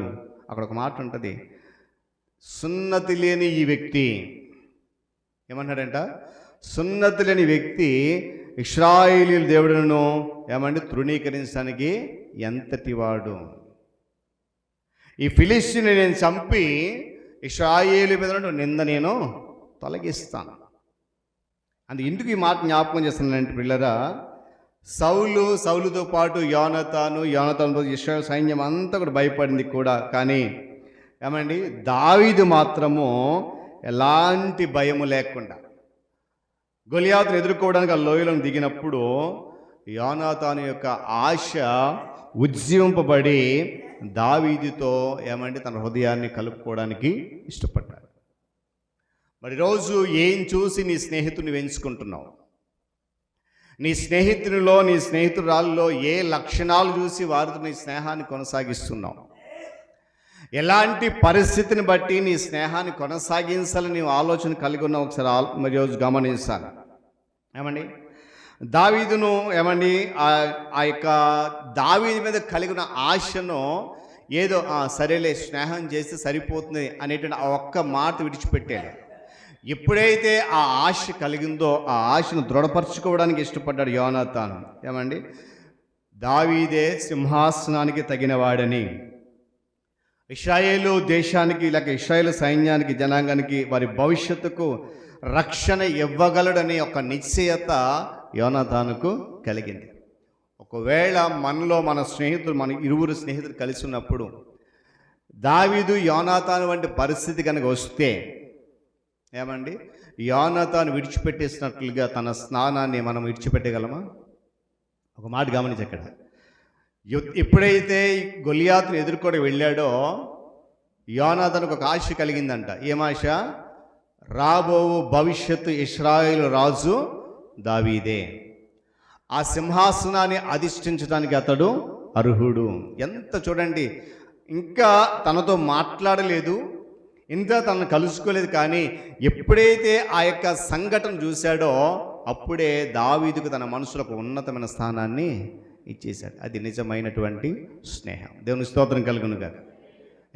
మన స్నేహితుడైనటువంటి యేసుక్రీస్తు ప్రభువారు కూడా ఎలాంటి స్వార్థము లేకుండా, తండ్రి అయిన దేవుడు స్వార్థముకు పోకుండా కేవలము పాపులమైనటువంటి మన జీవితంలో ఆ పాప జీవితాన్ని పోగొట్టి, దోషాన్ని పోగొట్టి నీతిమంతులుగా రక్షణ మార్గం నడుస్తూ నిత్యరాజ్యాన్ని వారసులు ఉండాలని ఆయన తన స్వార్థాన్ని విడిచిపెట్టి తన ప్రియకుమారుని మన కొరకు లోకానికి పంపించాడు. ఇక్కడ యోనాతాను తన స్నేహితుడికి ఆయుధాలు మాత్రమే ఇచ్చాడు.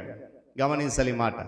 యోనాతాను తన స్నేహితుడైన దావీదుకి ఆయుధాలు మాత్రమే ఇచ్చాడు. కానీ తండ్రి అయిన దేవుడు మనలను ఆయనకు స్నేహితులు చేసుకోవడానికి తన ప్రియకుమారుడైనటువంటి యేసుక్రీస్తు ప్రభువాన్ని తన సింహాసనం నుంచి క్రిందకి దింపేశాడు. దేవుని స్తోత్రం కలుగును గాక.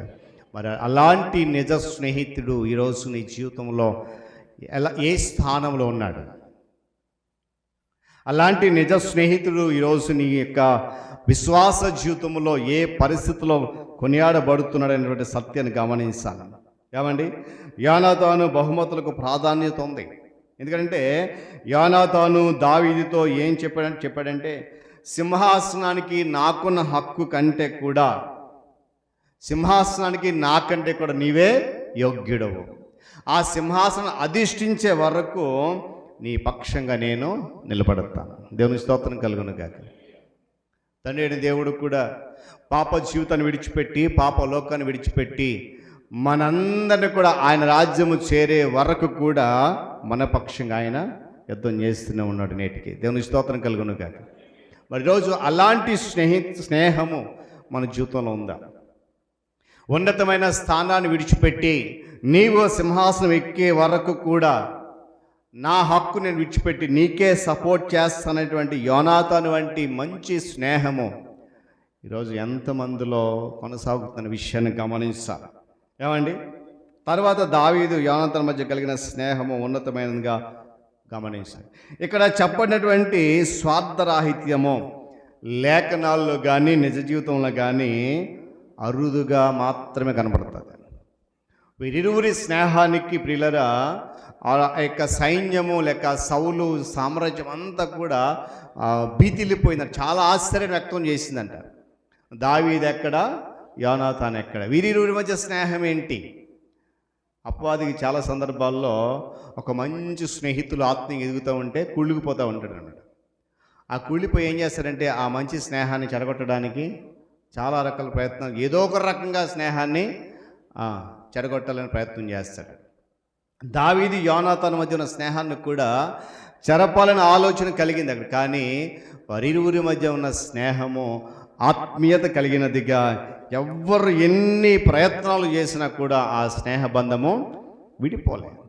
ఈరోజు నీవు నేను దేవునికి ఎంత దూరంగా ఉన్నా, వాక్యానికి ఎంత అవిధేయులుగా జీవిస్తున్నా, దేవుని సన్నిధికి దూరంగా ఉంటున్నా, సంఘముతో ఆత్మీయులతో సహవాసం లేకుండా ఉండకుండా మరణ స్నేహితుడైనటువంటి యేసుక్రీస్తు వారు నిన్ను నన్ను కూడా అంటి పెట్టుకునే ఉంటున్నాడు. దేవుని స్తోత్రం కలుగును గాక. గట్టిగా చెప్పాలి హల్లెలూయా. ఏమండి, స్వార్థ రాహిత్యం అనేది స్నేహ సంబంధములో సహజమైన భాగం. ఏమండి, ఇవ్వడం అనేది లేకుండా గమనించాలి. నిజమైన స్నేహం అంట ఇవ్వడం అనేది లేకుండా ఉండేదే నిజమైన స్నేహం.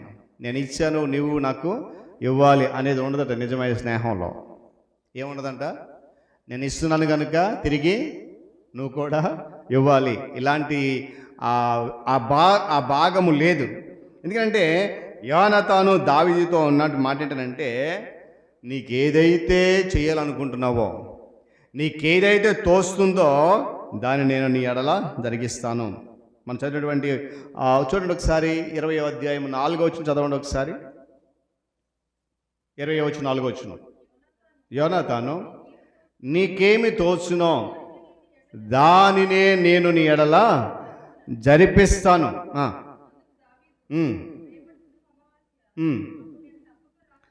తప్పక రాజుతో కూడా కూర్చుని భోజనం చేయాలి. అయితే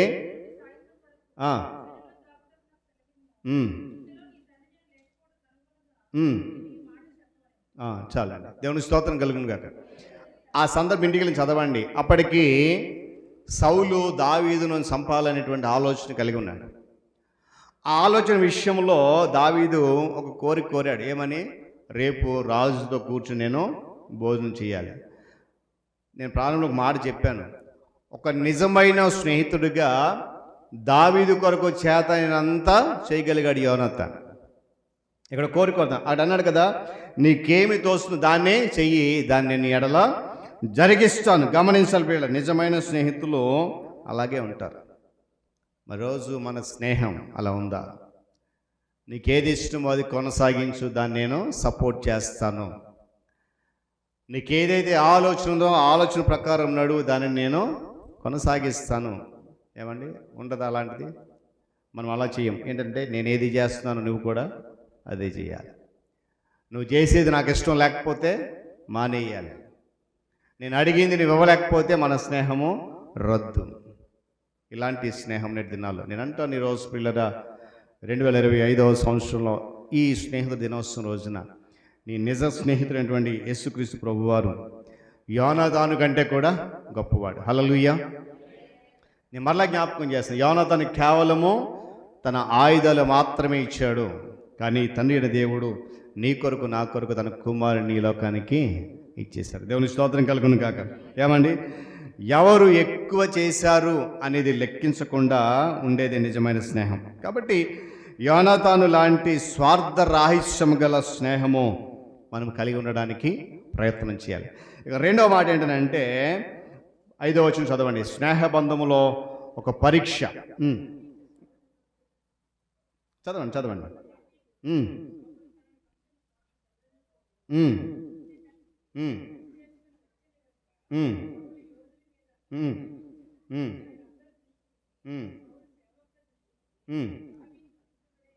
దావీదు అనుకూలుడై ఉండెను. ఇక్కడి వరకు అంతా కూడా చక్కగా జరిగిపోయింది. యోనాతాను స్నేహితుడిగా భావించుకున్న తర్వాత దావీదు కావాల్సినటువంటి యుద్ధ వస్తువులన్నీ కూడా ఇచ్చేశాడు. ఎప్పుడైతే సౌలుకు దావీదు పని నచ్చిందో అక్కడ ఒక మాట చూడండి, తన యోధులందరి మీద అధికారిగా నియమించాడు. ఆ అనాది కాలంలోనే అక్కడ ఒక మాట చూడండి, సౌలు సేవకుల దృష్టికి దావీదు అనుకూలంగా మారిపోయాడు. ఒకప్పుడు ఎలా చేశారంటే, వీడు గొర్రెల కాపరి, ఏ అర్హత, రాజకోటలోనికి రావడానికి ఎలాంటి యోగ్యత లేదు. అంతకంటే ముఖ్యంగా ఏంటంటే యోనాతానుతో సహవాసం చేసేటువంటి అర్హత దావీదుకు లేదు. అలాంటి దావీదు అనతి కాలంలోనే, చాలా తక్కువ కాలంలోనే ఏమైపోయాడంట, సౌలు యొక్క సేవకులు అందరి దృష్టికి అనుకూలంగా మారిపోయాడు. చూడండి, ఇప్పుడో మరొకప్పుడో ఎప్పుడోకప్పుడు ప్రతి స్నేహ బంధం అనేది పరీక్షకు గురవుతుంది. అప్పుడు నిలబడాలి. నిజమైన స్నేహం అంటే అప్పుడు బయటపడుతుంది. ఏదో ఒక రోజు ఖచ్చితంగా పరీక్ష అనేది ఎదురవుతుంది. ఇక్కడ దావీదు యోనాతానుకు మధ్య, ఆ స్నేహానికి మధ్య ఎదురైన పరీక్ష ఇక్కడ ప్రారంభమైంది. ఏమండి, నిజంగా స్నేహితులైన వారు తుఫాను సహితం వచ్చినా కూడా వెనకాడరంట. నిజమైన స్నేహితుడు, సామెతల గ్రంథంలో ఒక మాట ఉంటుంది 17వ అధ్యాయంలో, నిజమైన స్నేహితుడు వీడువకుండా ప్రేమిస్తాడు. ఎప్పుడు నీకు కష్టం వచ్చినా, నష్టం వచ్చినా, బాధ వచ్చినా, ఇరుకులు వచ్చిన, ఇబ్బంది వచ్చినా, నీ కష్టంలో కష్టాన్ని పంచుకుంటాడు, నీ బాధలో బాధను పంచుకుంటాడు, నీ సంతోషంలో అతనే నిజమైన స్నేహితుడు. ఊరికే కబుర్లు చెప్పేవాడు నిజమైన స్నేహితుడు కాదు. అవసరం లేదు నాకు అలాంటి స్నేహితులు మనకి కదా, గమనించాలి. ఏమండి, తుఫానులు వచ్చినా సహితం వాటిని ఎదుర్కోవడానికి ఏమండి సిద్ధంగా ఉంటాడు నిజమైన స్నేహితుడు. చెప్పినట్లుగా చాలా కొద్ది కాలంలోనే దావీదు యోనాతాను యొక్క స్నేహము బలపడిపోయింది. బహుశా సౌలు కానీ, సౌలు సేవకులు కానీ, అక్కడ ఉన్నటువంటి ప్రజలు ఎవ్వరు కూడా చివరికి దావీదు తండ్రి అయిన యెషయా కూడా ఊహించి ఉండడు ఇశ్రాయేలు మీద నా కొడుకు రాజు అవుతాడని. అలాంటి స్థితికి దావీదు వచ్చేసాడు. గమనించాలి. ఏమండి, అయితే సౌలు ఇంట్లోనికి దావీదు వచ్చినప్పుడు రాజ ఆస్థానములో అతను చాలా ప్రియుడిగా ఉన్న వల్ల చాలా కొద్ది దినాల్లోనే, ఇక్కడ ఒక మాట ఉంది కదా, అనుకూలంగా మారిపోయాడు. అనామకుడుకున్నటువంటి దావీదు దేశమంతట్లో కూడా బాగా తెలిసిన మనిషిగా మారిపోయాడు. ఇది కొంతమంది సహించలేకపోయారు. నేటి దినాల్లో సమాజంలో లేక సంఘాల్లో క్రైస్తవ కుటుంబాలు గమనించినప్పుడు ఎవరైనా ఒక వ్యక్తి హెచ్చించబడుతూ ఉంటే మనకు తెలుసు కదా, ఏం చేస్తాం? ఎవరైనా ఒక వ్యక్తి హెచ్చించబడతా ఉంటే చూస్తూ ఊరుకోలేము. ఎంత పేరు వచ్చేస్తుందా, ఎంత గౌరవమా, ఇంత పలుకుబడ, ఎందుకు, ఏం చూసుకొని ఏముంది, ఇలాంటి మాటలు. ఇక్కడ దావీదు యోనాతాను విషయంలో కూడా అలాగే జరిగింది. ఏమండి, రాజుగారి వద్ద తన పలుకుబడి త్వరలోనే తగ్గిపోయిన ప్రమాదం కూడా ఏర్పడింది. చూడండి 7వ వచనం చదవండి.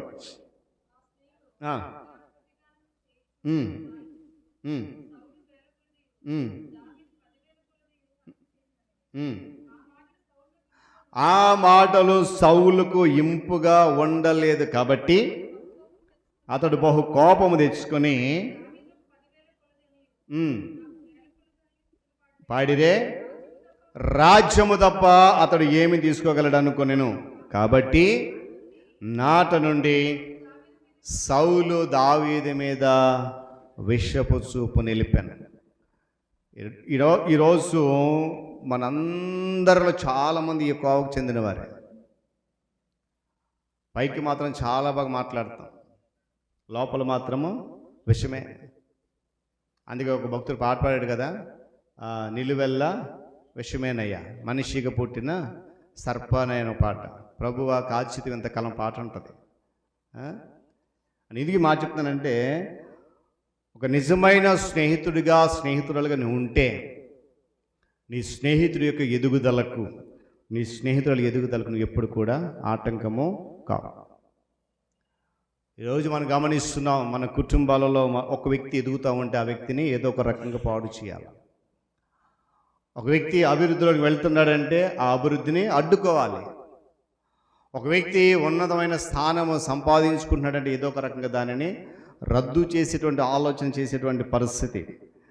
ఇక్కడ సౌలు అప్పటి వరకు బాగానే ఉన్నాడు, కానీ ఒక్క విషయం, ఒకే ఒక్క మాట, ఎవరు కూడా ఏమండి దావీదుని హెచ్చించలేదు, ఎవరు పొగడలేదు. కానీ ఆ స్త్రీలు పాడారట ఒక పాట, ఏమని? సౌలు 1000 కొలది, దావీదు 10,000 కొలది శత్రులను హతము చేశారు. వాస్తవానికి దావీదు చేసిన హత్య ఒకటే, ఏంటది? గొలియాతు. అతను ఎంతమంది సమానం అయిపోయాడంటే 10,000 మంది సమానం అయిపోయాడు. ఆ మాట సౌలుకి ఏం చేయలేదంట, నచ్చలేదు. అక్కడ ఒక మాట చూడండి, కాబట్టి ఆ రోజు నుంచి సౌలు దావీదు మీద విషపు చూపుని చూడండి. ఆ అసూయ త్వరలోనే హంతకుని ఆత్మగా కూలిపోయింది. అప్పటి వరకు దావీదు మీద ఉన్నటువంటి ప్రేమ, అప్పటి వరకు దావీదు మీద ఉన్నటువంటి మంచి స్వభావం, అప్పటి వరకు దావీదు మీద ఉన్నటువంటి నమ్మకం అంతా కూడా సౌలులో నుండి తొలగిపోయి ఏమైపోయిందంట, విషపు ఆత్మకు లేక హంతకుని ఆత్మగా కుళ్ళిపోయిందంట. దావీదును చంపడానికి చాలా రకాల ప్రయత్నాలు ప్రారంభించేశాడు. ఏదేమైనా కూడా చంపేయాలి. ఎందుకంటే ఒకవేళ ఇదే దావీదు బ్రతికుంటే ఈ ప్రజలు ఎవ్వరు కూడా నన్ను లెక్క చేయరు, కాబట్టి చంపేయాలని చెప్పి చాలా రకాల పన్నాగాలు పన్నాడు. కానీ హతమయ్యే దానికి బదులు ఏమండి, ప్రతి పన్నాగంలో కూడా విజయం సాధించాడు దావీదు. దేవుని స్తోత్రం కలుగును గాక. చాలా సౌలు ఎంత విషపు ఆలోచన చేసినా దానికంటే ఎక్కువగా దావీదు ఏం చేయబడ్డాడంట, గౌరవించబడ్డాడు. అంతేకాకుండా అందరి చేత ఒక ఉన్నతమైనటువంటి స్థితిని పొందుకున్నాడు.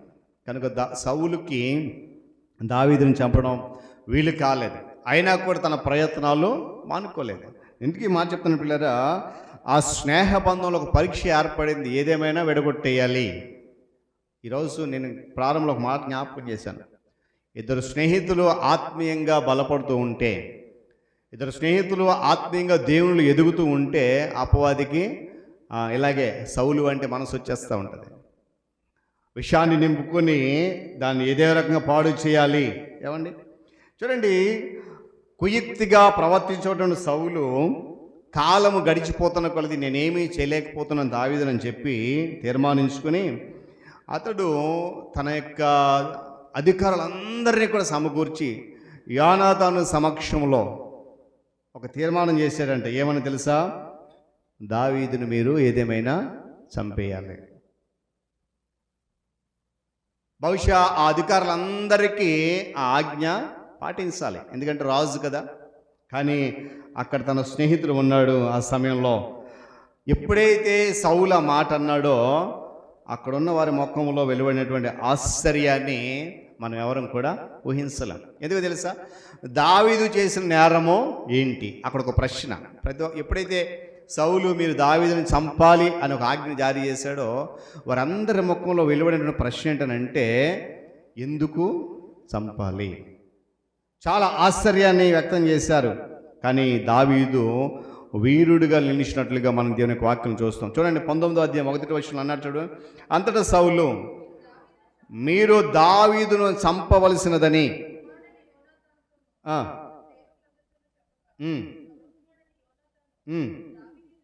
చూడండి, దావీదందు బహు ఇష్టము గలవాడి ఉండి దావీదులా చెప్పాడు, నా తండ్రి అయిన సౌలు నిన్ను చంపాలని ప్రయత్నం చేస్తున్నాడు, కాబట్టి ఉదయమున జాగ్రత్త పడి రహస్యమైన స్థలంలో నీవు దాక్కో. దేవుని స్తోత్రం కలుగును గాక. చూడండి, తన స్నేహం చూడండి, ఒక మాట జ్ఞాపకం చేసుకున్నాను కదా, నిజమైన స్నేహితుడు విడువక ప్రేమిస్తాడు. ఇప్పుడు దావీదు యొక్క ప్రాణము ఎక్కడ పడింది? ప్రమాదంలో పడింది. వాస్తవానికి ఒకవేళ యోనాతానే కనుక దావీదుకు స్నేహితుడు కాకుండా ఉంటే సౌలజ్ఞ ఆజ్ఞ వెంటనే పాటిస్తూ దావీదుని చంపడానికి బయలుదేరేవాడు. కానీ ఒక మాట చూడండి, యోనాతాను దావీదును బహు ఇష్టము గలవాడి ఉండి దావీదు చెప్పిన వాటి, నా తండ్రి నిన్ను చంపాలనుకుంటున్నాడు, నువ్వు జాగ్రత్త. ఆ విషయం తర్వాత మీరు చదవండి. ఆ విషయము సౌలుకి తెలిసిపోయింది. యోనాతాను దావీదును రక్షిస్తున్నాడు. యోనాతాను దావీదు, నేను చేసిన ప్రతి ఆలోచన దావీదుకి చెప్పి దావీదును తప్పించేస్తానని చెప్పి తెలిసినప్పుడు ఒక తిడతాడు అక్కడ సౌలుని. ఏమండి, చాలా మీరు తర్వాత చదవండి, మనకి సమయం లేదు కానీ ముందుకు వెళ్ళిపోతూ ఉన్నాను. అక్కడ చాలా తిడతాడు సౌలు తన కుమారుడిని, నువ్వెందుకు ఇలా చేస్తున్నావు, ఆ యెషయా కుమారుడితో నీకు సంబంధం ఏంటి అని చెప్పేసి ఆ తిట్టినట్లుగా మనం జ్ఞాపకం చేసుకుంటాం.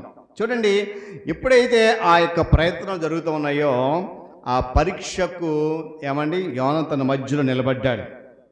గమనించాలి, ఒకవేళ ఆ స్థలములో గనక మన స్నేహితుడు ఎవరైనా ఉన్నారు, కొంతసేపు మనలను మనము యోనాతాను స్థలములో నిలుపుకుని చూసుకుంటే, ఇటు తండ్రికి నమ్మకంగా, స్నేహితునికి ప్రేమగా, ఈ రెండిటికి మధ్య నలిగిపోతున్నాడు యోనాతాను.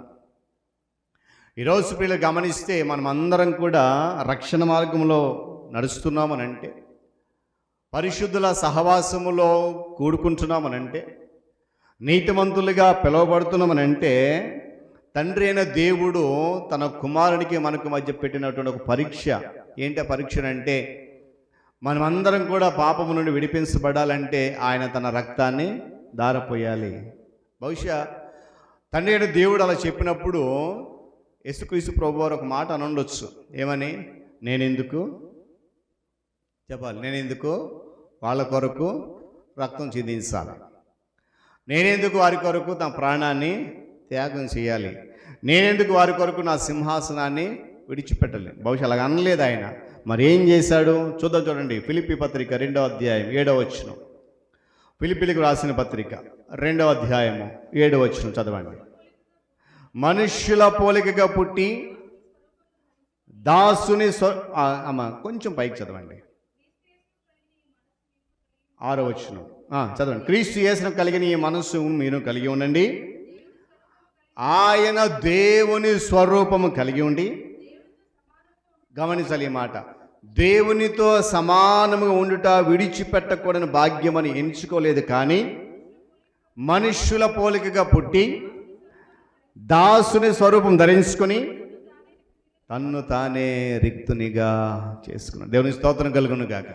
గట్టిగా చెప్పాలి హల్లెలూయా. తండ్రి అయిన దేవునితో సమానంగా నేను ఉండాలి, ఈ సింహాసనం ఆయన తర్వాత నాదే, కాబట్టి ఈ సింహాసనం విడిచిపెట్టి భూమి మీద వెళ్ళాల్సిన అవసరం నాకు లేదు అనుకోలేదంట. ఏమన్నాడంట, ఆ విడిచిపెట్టి మనుషుల పోలికకు పుట్టి దాసుడిగా రూపం ధరించుకొని తన్ను తాను ఏమీ లేనివాడిగా చేసుకున్నాడు. ఆయన నిజమైన స్నేహితుడు. దేవుని స్తోత్రం కలుగును గాక. చెప్పాలి కదా హల్లెలూయా. చూడండి, అక్కడ తండ్రికి నమ్మకంగా ఉండాలి, నశించిపోతున్న మన అందరిని కూడా రక్షించాలి, తండ్రి ఇచ్చినట్టు మాటకు విధేయత చూపించాలి, మనందరికీ తన ప్రేమను ఈ రెండిటి మధ్య యేసుక్రీస్తు ప్రభువారు చాలా పరీక్షను ఎదుర్కొన్నాడు. కానీ ఆ పరీక్షలో అంతిమంగా ఆయనే విజయం సాధించాడు. దేవుని స్తోత్రం కలుగును గాక. చెప్పాలి కదా హల్లెలూయా. ఏమండి, దావీదుతో యోనాతానుకు స్నేహము వచ్చిన మొదటి పరీక్ష ఇది. ఏమండి, దాక్కుమని హెచ్చరించాడు, ఏమని, నా తండ్రి నిన్ను చంపేస్తాడు, నువ్వు కనబడితే జాగ్రత్త. ఒకవేళ మనం అదే స్థానంలో ఉంటే తండ్రికి హెల్ప్ చేస్తామా, స్నేహితునికి హెల్ప్ చేస్తామా? చెప్పాలి. ఖచ్చితంగా తండ్రికి హెల్ప్ చేస్తాం. ఆడు ఇవాళ ఉండి రేపు పోతా, నా తండ్రి నేనున్నంత కాలం, నా తండ్రి తర్వాత రాజ్యం నాదే కనుక తండ్రికి సహాయం చేయాలి. గమనించాలి, యోనాతాను యొక్క స్నేహము నేటి దినాలు మనం గమనిస్తే, నేను అంటాను ఎవ్వరికి కూడా అలాంటి నిజమైన స్నేహము లేదు, ఉండట్లేదు. అందుకొరకు ఈరోజు క్రైస్తవ సహవాసం అనేది అభివృద్ధిలోకి వెళ్ళడానికి బదులుగా క్రిందకు దిగిపోతుంది. ఈ స్నేహ సంబంధాలు లేకనే గమనించాలి. ఏమండి, తండ్రి సమక్షంలో తన స్నేహితుల పక్షాన్ని మాట్లాడడానికి తీర్మానించుకున్నాడు. ఎవరు? యోనాతాను. గమనించాలి, యోనాతాను అవి చేయడంలో తన ప్రాణాన్ని సహితము లెక్క చేయలేదు. తన తండ్రితో మాట్లాడాలి, ఏదేమైనా సరే తండ్రిని అడ్డుకోవాలి, తన స్నేహితుడు చంపకుండా. చూడండి, అంటారు చూడండి, 3వ వచనంలో 4వ వచనం, 19వ అధ్యాయం 4వ వచనం. 19వ అధ్యాయం 4వ వచనం. యోనాతాను తన తండ్రి అయిన సౌలుతో దావీదును గూర్చి దయగా మాట్లాడి, జాగ్రత్తగా గమనించండి, నీ సేవకుడైన దావీదు నీ విషయంలో ఏ తప్పిదము చేయలేదు కాక బహు మేలు చేశాడు కాబట్టి రాజా, నీవు అతని విషయములో ఏ పాపము చేయకుందువుగాక. బహుశా మీరు తర్వాత చదవండి ఆ తర్వాత మాట. అంటే సౌలు దావీదు మీద ఉన్న కోపాన్ని యోనాతాను మీద చూపించినట్లుగా మనం చూస్తాం. అని అన్నాడు కదా, అతను ఏం చేశాడు నీ పక్షాన? నీ విషయంలో అతను చేసినటువంటి పాపం ఏంటి? దానికి బదులుగా నీకు మేలే చేశాడు కానీ ఎలాంటి తప్పు చేయలే. అలాంటప్పుడు నువ్వెందుకు దావీదు ప్రాణం తీయాలనుకుంటున్నావు? ఎందుకంటే ప్రియులరా, రాజుకి కోపం వచ్చిందంటే కుమారుని కూడా చూడడం. ఆనాటి దినాల్లో రాజుకు ఆగ్రహం వచ్చింది, కోపం వచ్చిందంటే సైనికుడు కాదు, ఇంకొకటి కాదు, ఇంకొకటి సొంత పిల్లలైనా కూడా చంపడానికి వెనుకాడిన పరిస్థితి. అలాంటి సందర్భంలో కూడా యోనాతాను తన ప్రాణాన్ని ఏమాత్రం లెక్క చేయలేదు తన స్నేహితుని కొరకు. గమనించాలి ఏమండి? ఎందుకంటే పిల్లరా, వ్యక్తిగతంగా తాను ఎంత కోల్పోయినా, తన వ్యక్తిగతంగా ఏం కోల్పోయినా, ఎంత కోల్పోయినా నిజమైన స్నేహితుడు తన స్నేహితుని కొరకు నిలబడతాడు. తన పేరుని ఎప్పుడు కూడా దుష్ప్రచారం చేయడు. తను ఎంత కోల్పోయినా కూడా తన స్నేహితుడి పేరు దాచిపెడతాడు కానీ తన స్నేహితుడి మీద లేనిపోని మాటలు చెప్పడు. మరి ఈరోజు అలాంటి నిజ స్నేహితుడికి మనం ఉన్నామా లేమనేది మనం గమనించాలి. ఏమని దావీదు కొరకు సౌలుతో మాట్లాడమైన తర్వాత తన కన్నీటితో యోనాతాను వేడుకుంటున్నాడు, అయ్యా దావీదు విషయంలో నువ్వు ఎలాంటి పాపము చేయొద్దు, దావీదుని విషయంలో ఏమాత్రము కూడా తప్పు చేసినవాడు కాదు. 5వ వచనం చదవండి ఒకసారి, 19:5 చూడండి. ఇక్కడ అతడు ప్రాణమునకు తెగించి ఫిలిష్తీయులను చంపగా యెహోవా ఇశ్రాయేలులందరికీ గొప్ప రక్షణ కలుగజేశాడు. అది నువ్వు చూసి సంతోషించావు కదా. నిష్కారణంగా దావీదును చంపి మనవి చేయగా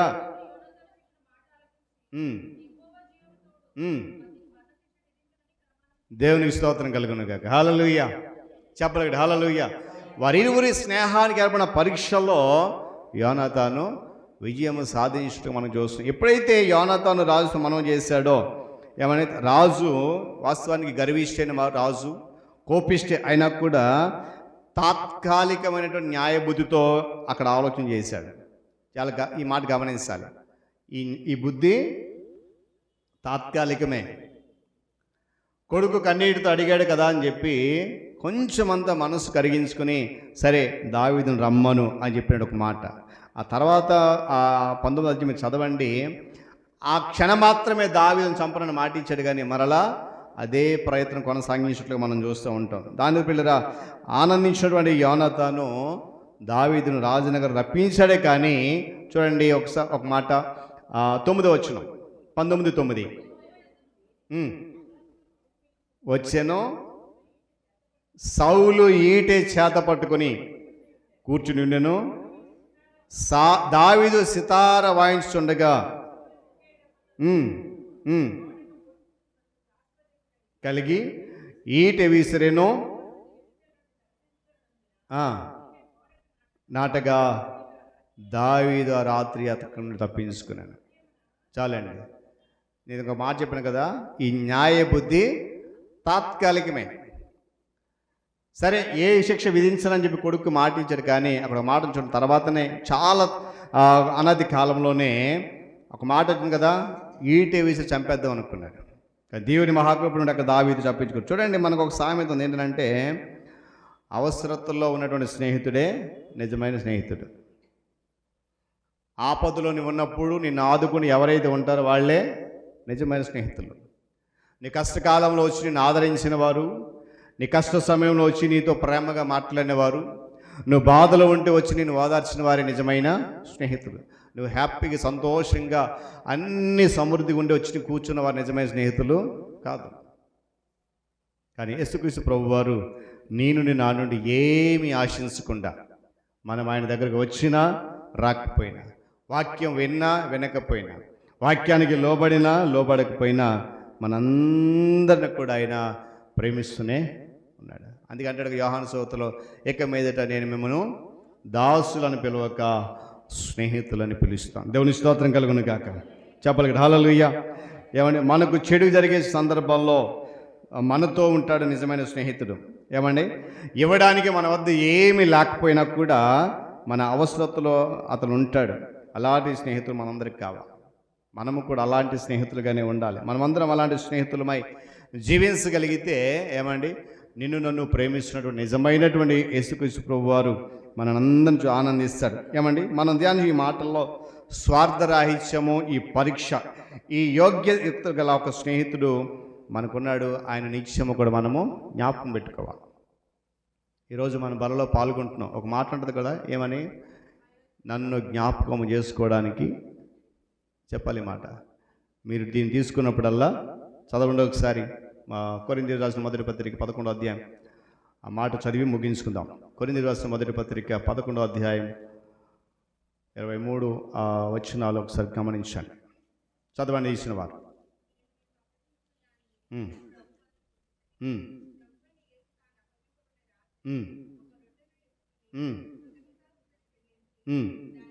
దాన్ని విరిచి నన్ను జ్ఞాపకము చేసుకున్నట్టుకై దీనిని చేయడని చెప్పాను. ఆ తర్వాత మాట రెండో భాగం చదవండి. మీరు దీనిలోనిది త్రాగునప్పుడల్లా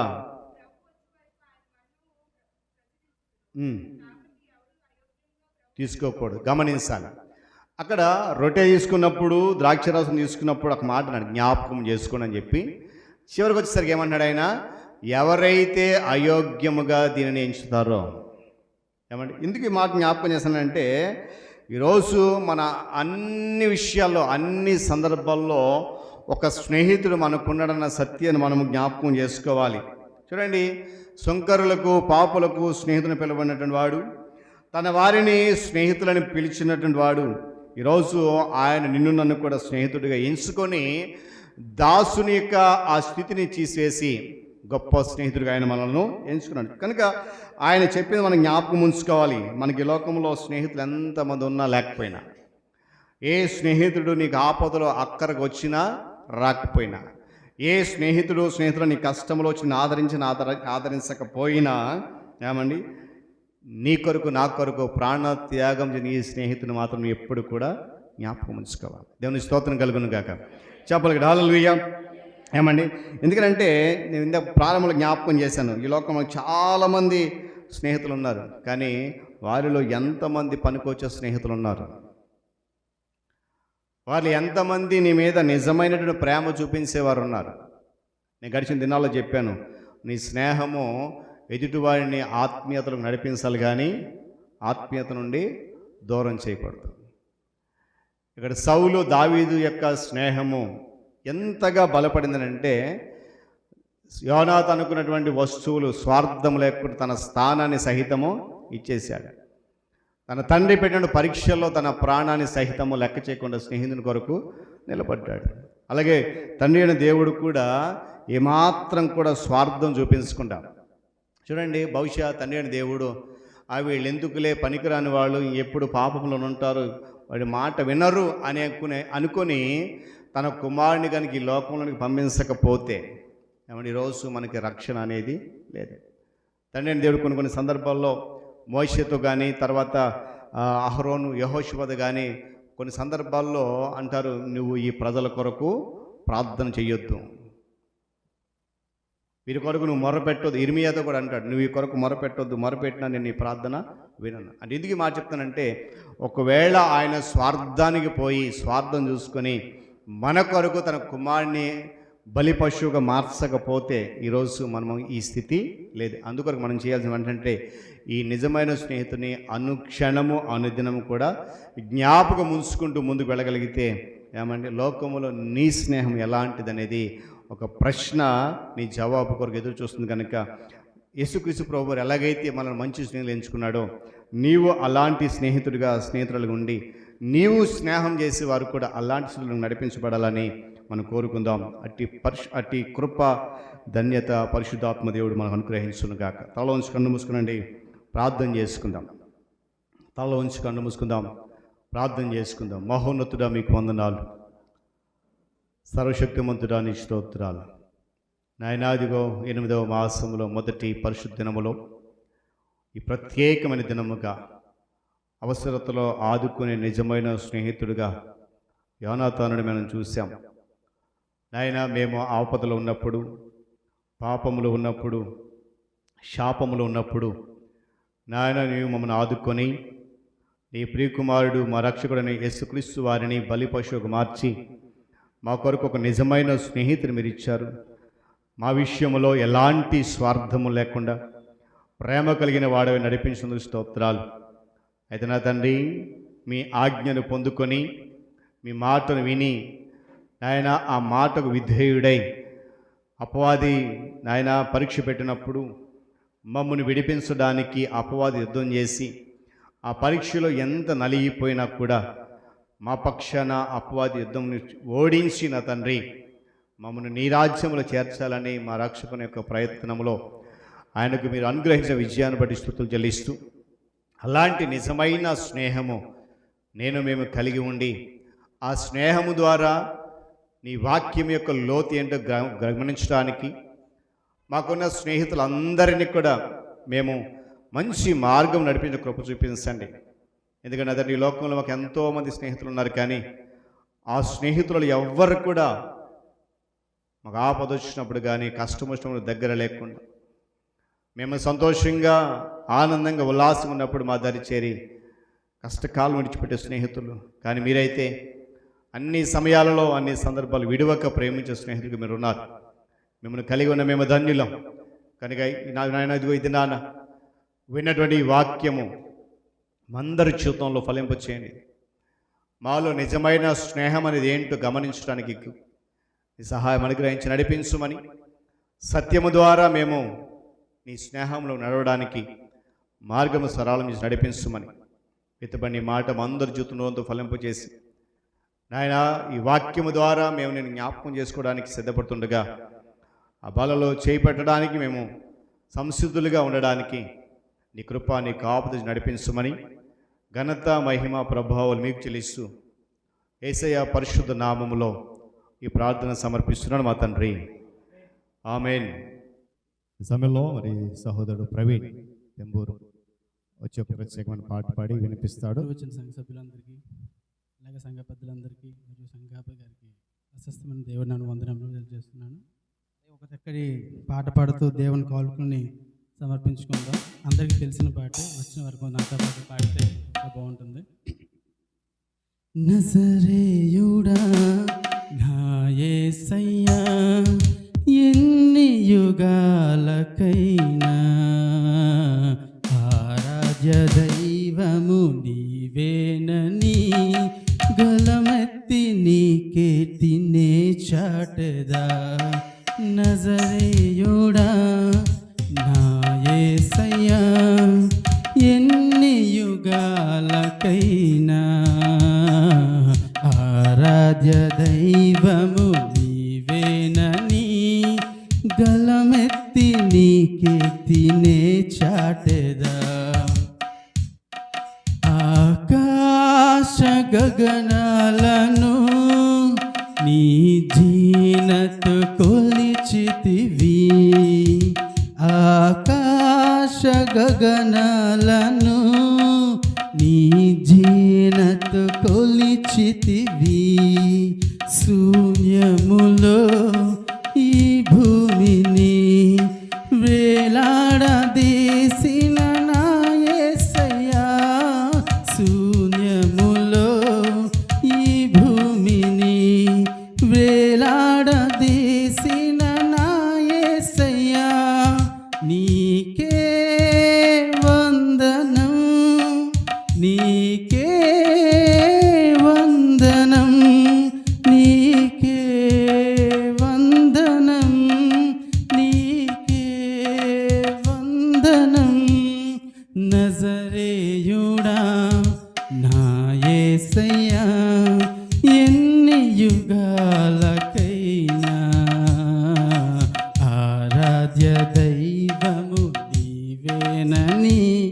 గలమెత్తి నీ కీర్తినే చాటెదా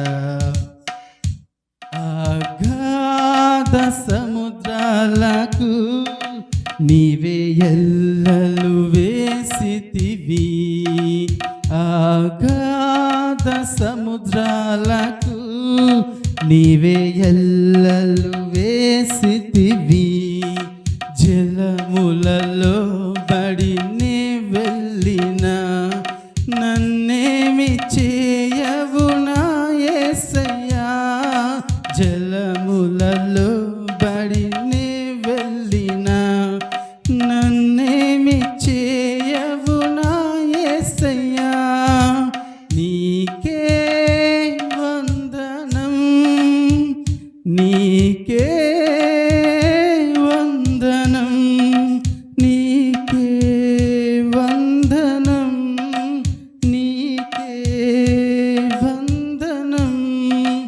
నజరేయుడా నా యేసయ్యా ఎన్ని యుగాలకైనా ఆరాధ్య దైవము నీవేనని గలమెత్తి కీర్తించునే చాటెదా నజరేయుడా నా యేసయ్యా ఎన్ని యుగాలకైనా ఆరాధ్య దైవము నీవేనని గలమెత్తి నీ కీర్తినే చాటెదా సియోను శిఖరాగ్రము నీ సింహాసనమాయనా సియోను శిఖరాగ్రము నీ సింహాసనమాయనా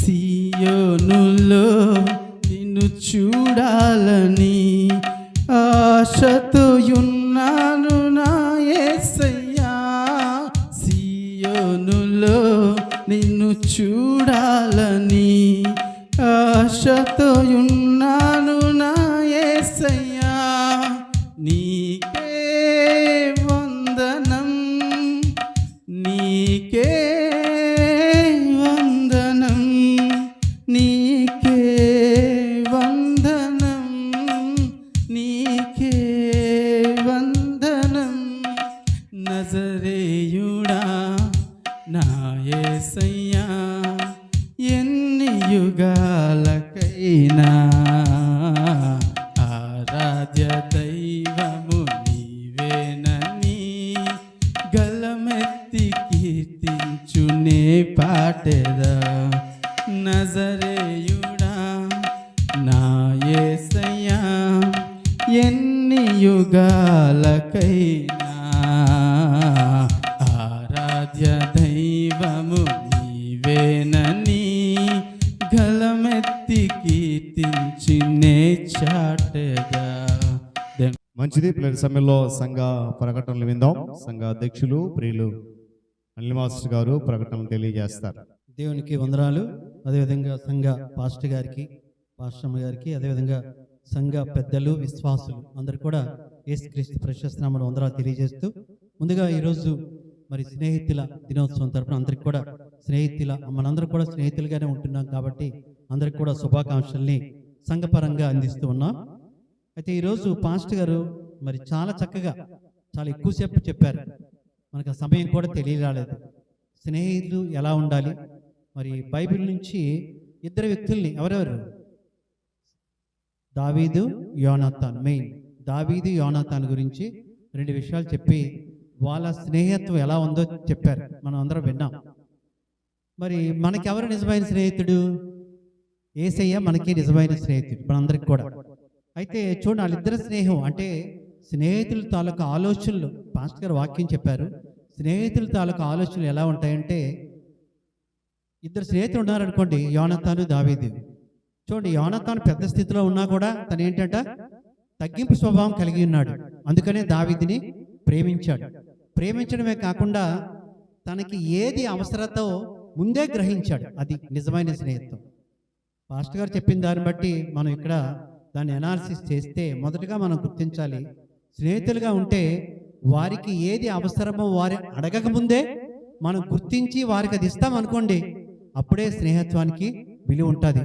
ఇక్కడ యుద్ధంకి వెళ్తాడు దావీదు, అది ఏమిచ్చాడు ఇక్కడ పాస్టర్ గారు చెప్పారు, కత్తి ఇచ్చాడు, విల్లు ఇచ్చాడు, అవన్నీ ఇచ్చాడు. అంటే తెలుసు తనకి, తన దగ్గర లేవు, దావీదు దగ్గర లేవు కాబట్టి అవన్నీ కూడా సమకూర్చాడు. అంటే స్నేహితుడికి ఉండవలసిన మొదటి లక్షణం ఏంటంటే తన ఎదుటివారి అంటే ఎవరైతే స్నేహితుడో వాడు అంతరంగాన్ని ఎరిగి ఉండాలి.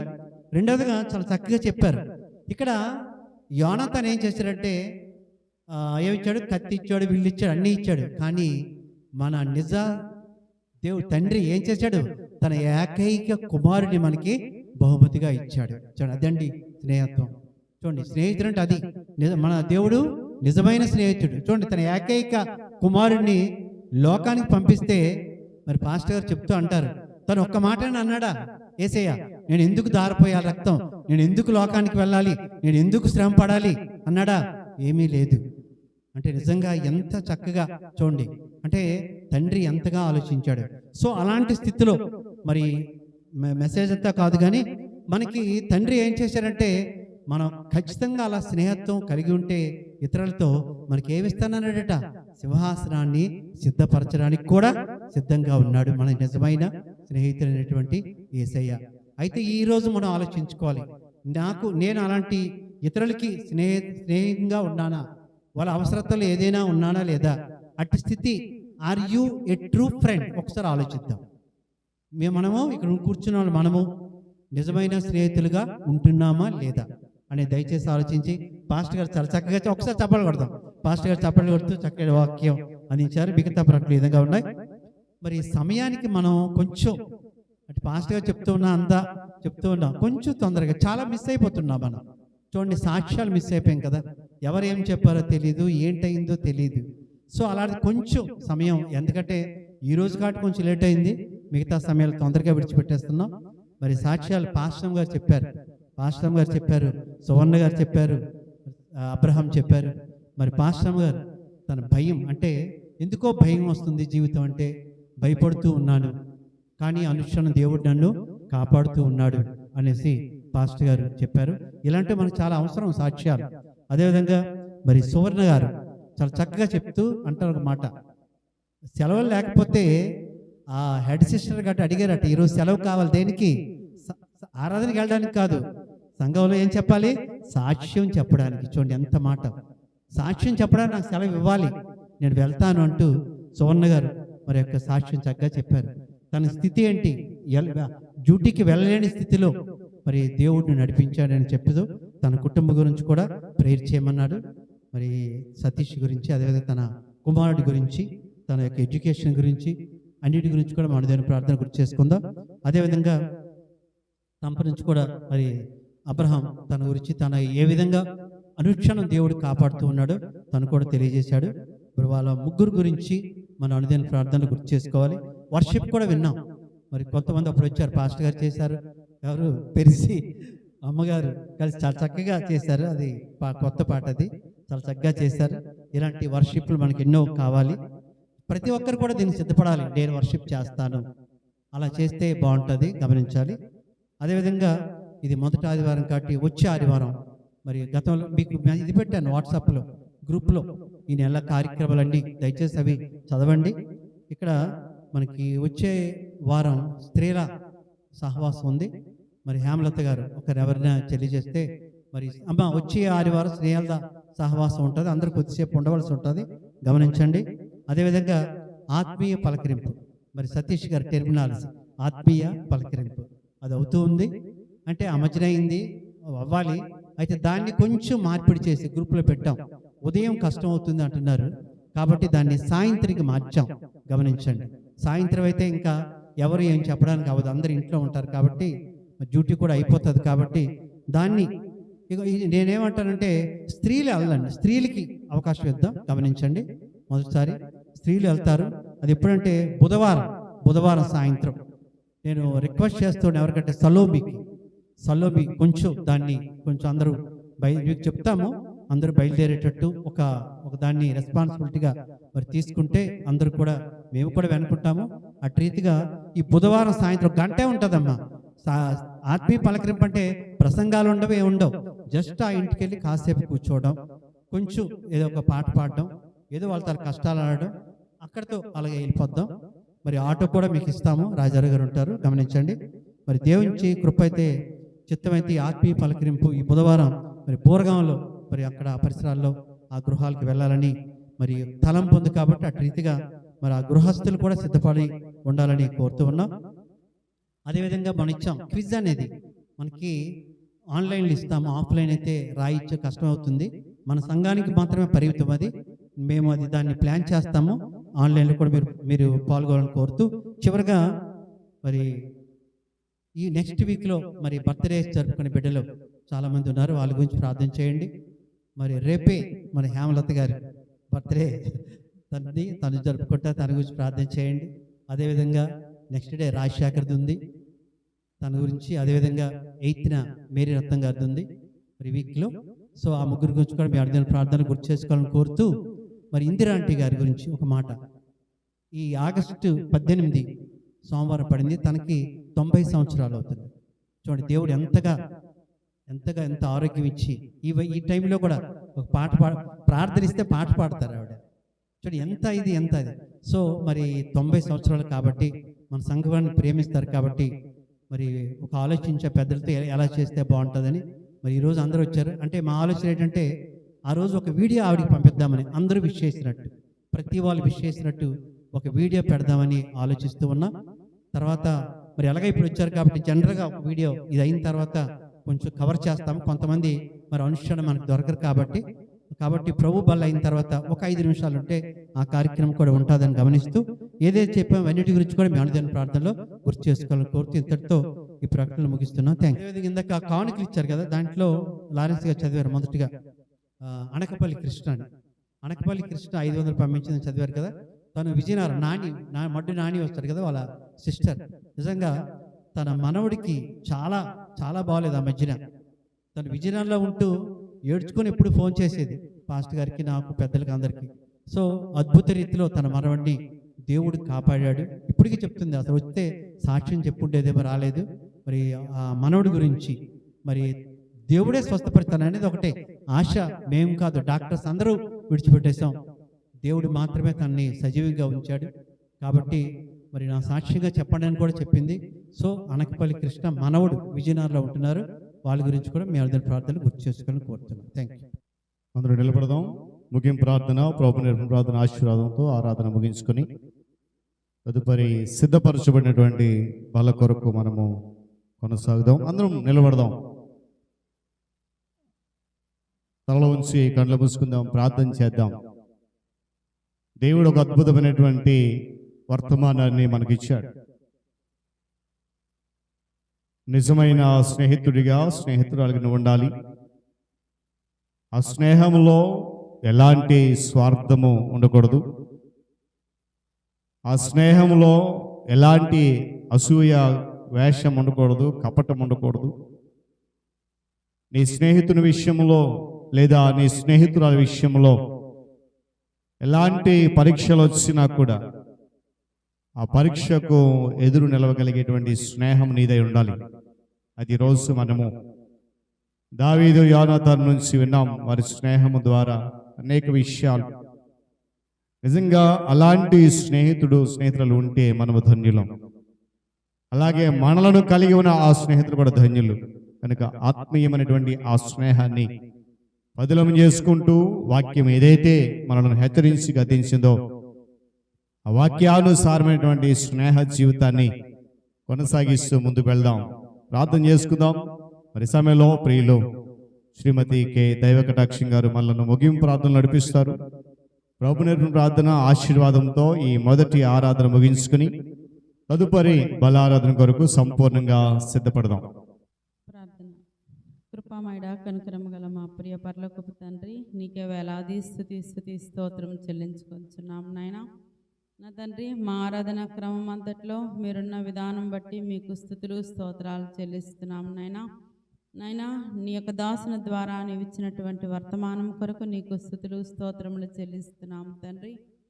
నాయనా నిజమైనటువంటి స్నేహితుడు విడువగా ప్రేమిస్తాడని ప్రవ్వా, దుర్దశలో అట్టివాడు సహోదరుడుగా ఉంటాడని ప్రవ్వా నీ వాక్యం సెలవిస్తూ ఉంటుండగా నా తండ్రి అట్టి నీ కృపకు నా తండ్రి నైనా మేము కూడా పాత్రులము కాగలగడానికి నైనా నీవిచ్చినటువంటి కృపను నైనా ధన్యతను బట్టి ఈరోజునైనా నిన్ను మేము స్తుతించగలుగుతున్నాం ప్రవ్వా.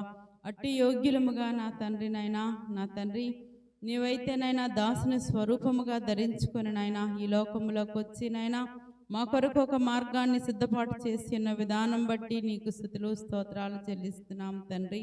నైనా నీ ప్రేమ నిస్వార్థమైనది, నైనా నీ ప్రేమ నిష్కల్మషమైనది, నైనా నీ ప్రేమ త్యాగపూరితమైనటువంటిది ప్రవ్వా. అట్టి ప్రేమను నా తండ్రి నైనా యోనాతాను దావీదు జీవితంలో నైనా మేము చూడడానికి నా తండ్రి నైనా నీవు కృప చూపినందుకు స్తుతులు చెల్లిస్తున్నాం తండ్రి. నైనా స్నేహితుని యొక్క అవసరతలు నా తండ్రి, స్నేహితుని యొక్క కాపుదల రక్షణ నా తండ్రి నైనా ఎంతటి అమూల్యమైనవి అని నా తండ్రి నైనా మేము ఈరోజు నా తండ్రి నైనా మరి యొక్క మారు నా తండ్రి నీ వాక్యం ద్వారా మేము బలపడడానికి నీవు కృప చూపినందుకు వందనాలు తండ్రి. నైనా మేమైతే నా తండ్రి స్వార్థపూరితమైనటువంటి జీవితాల్లో నైనా నా తండ్రి నైనా మరి వేషధారణ కలిగినటువంటి జీవితాలతో ప్రభా నీ ప్రేమను పొందుకుంటున్నప్పటికీ నా తండ్రి నైనా నీ ప్రేమను మేము చూపలేకపోతున్నామేమో నా తండ్రి. నైనా మమ్మల్ని నైనా సరిచేయమని అడుగుచున్నాము నైనా, మమ్మల్ని నీ బిడ్డలుగా మలచమని అడుగుచున్నాము తండ్రి. నైనా నా తండ్రి మాలో నా తండ్రి నీకు ఆయాసకరమైనటువంటి మార్గాలు ఏవైతే ఉన్నాయో నీ వాక్యము ద్వారా నా తండ్రి నైనా మేము తెలియజేసుకునేటప్పుడు నైనా తెలుసుకునేటప్పుడు నా తండ్రి నైనా వాటిని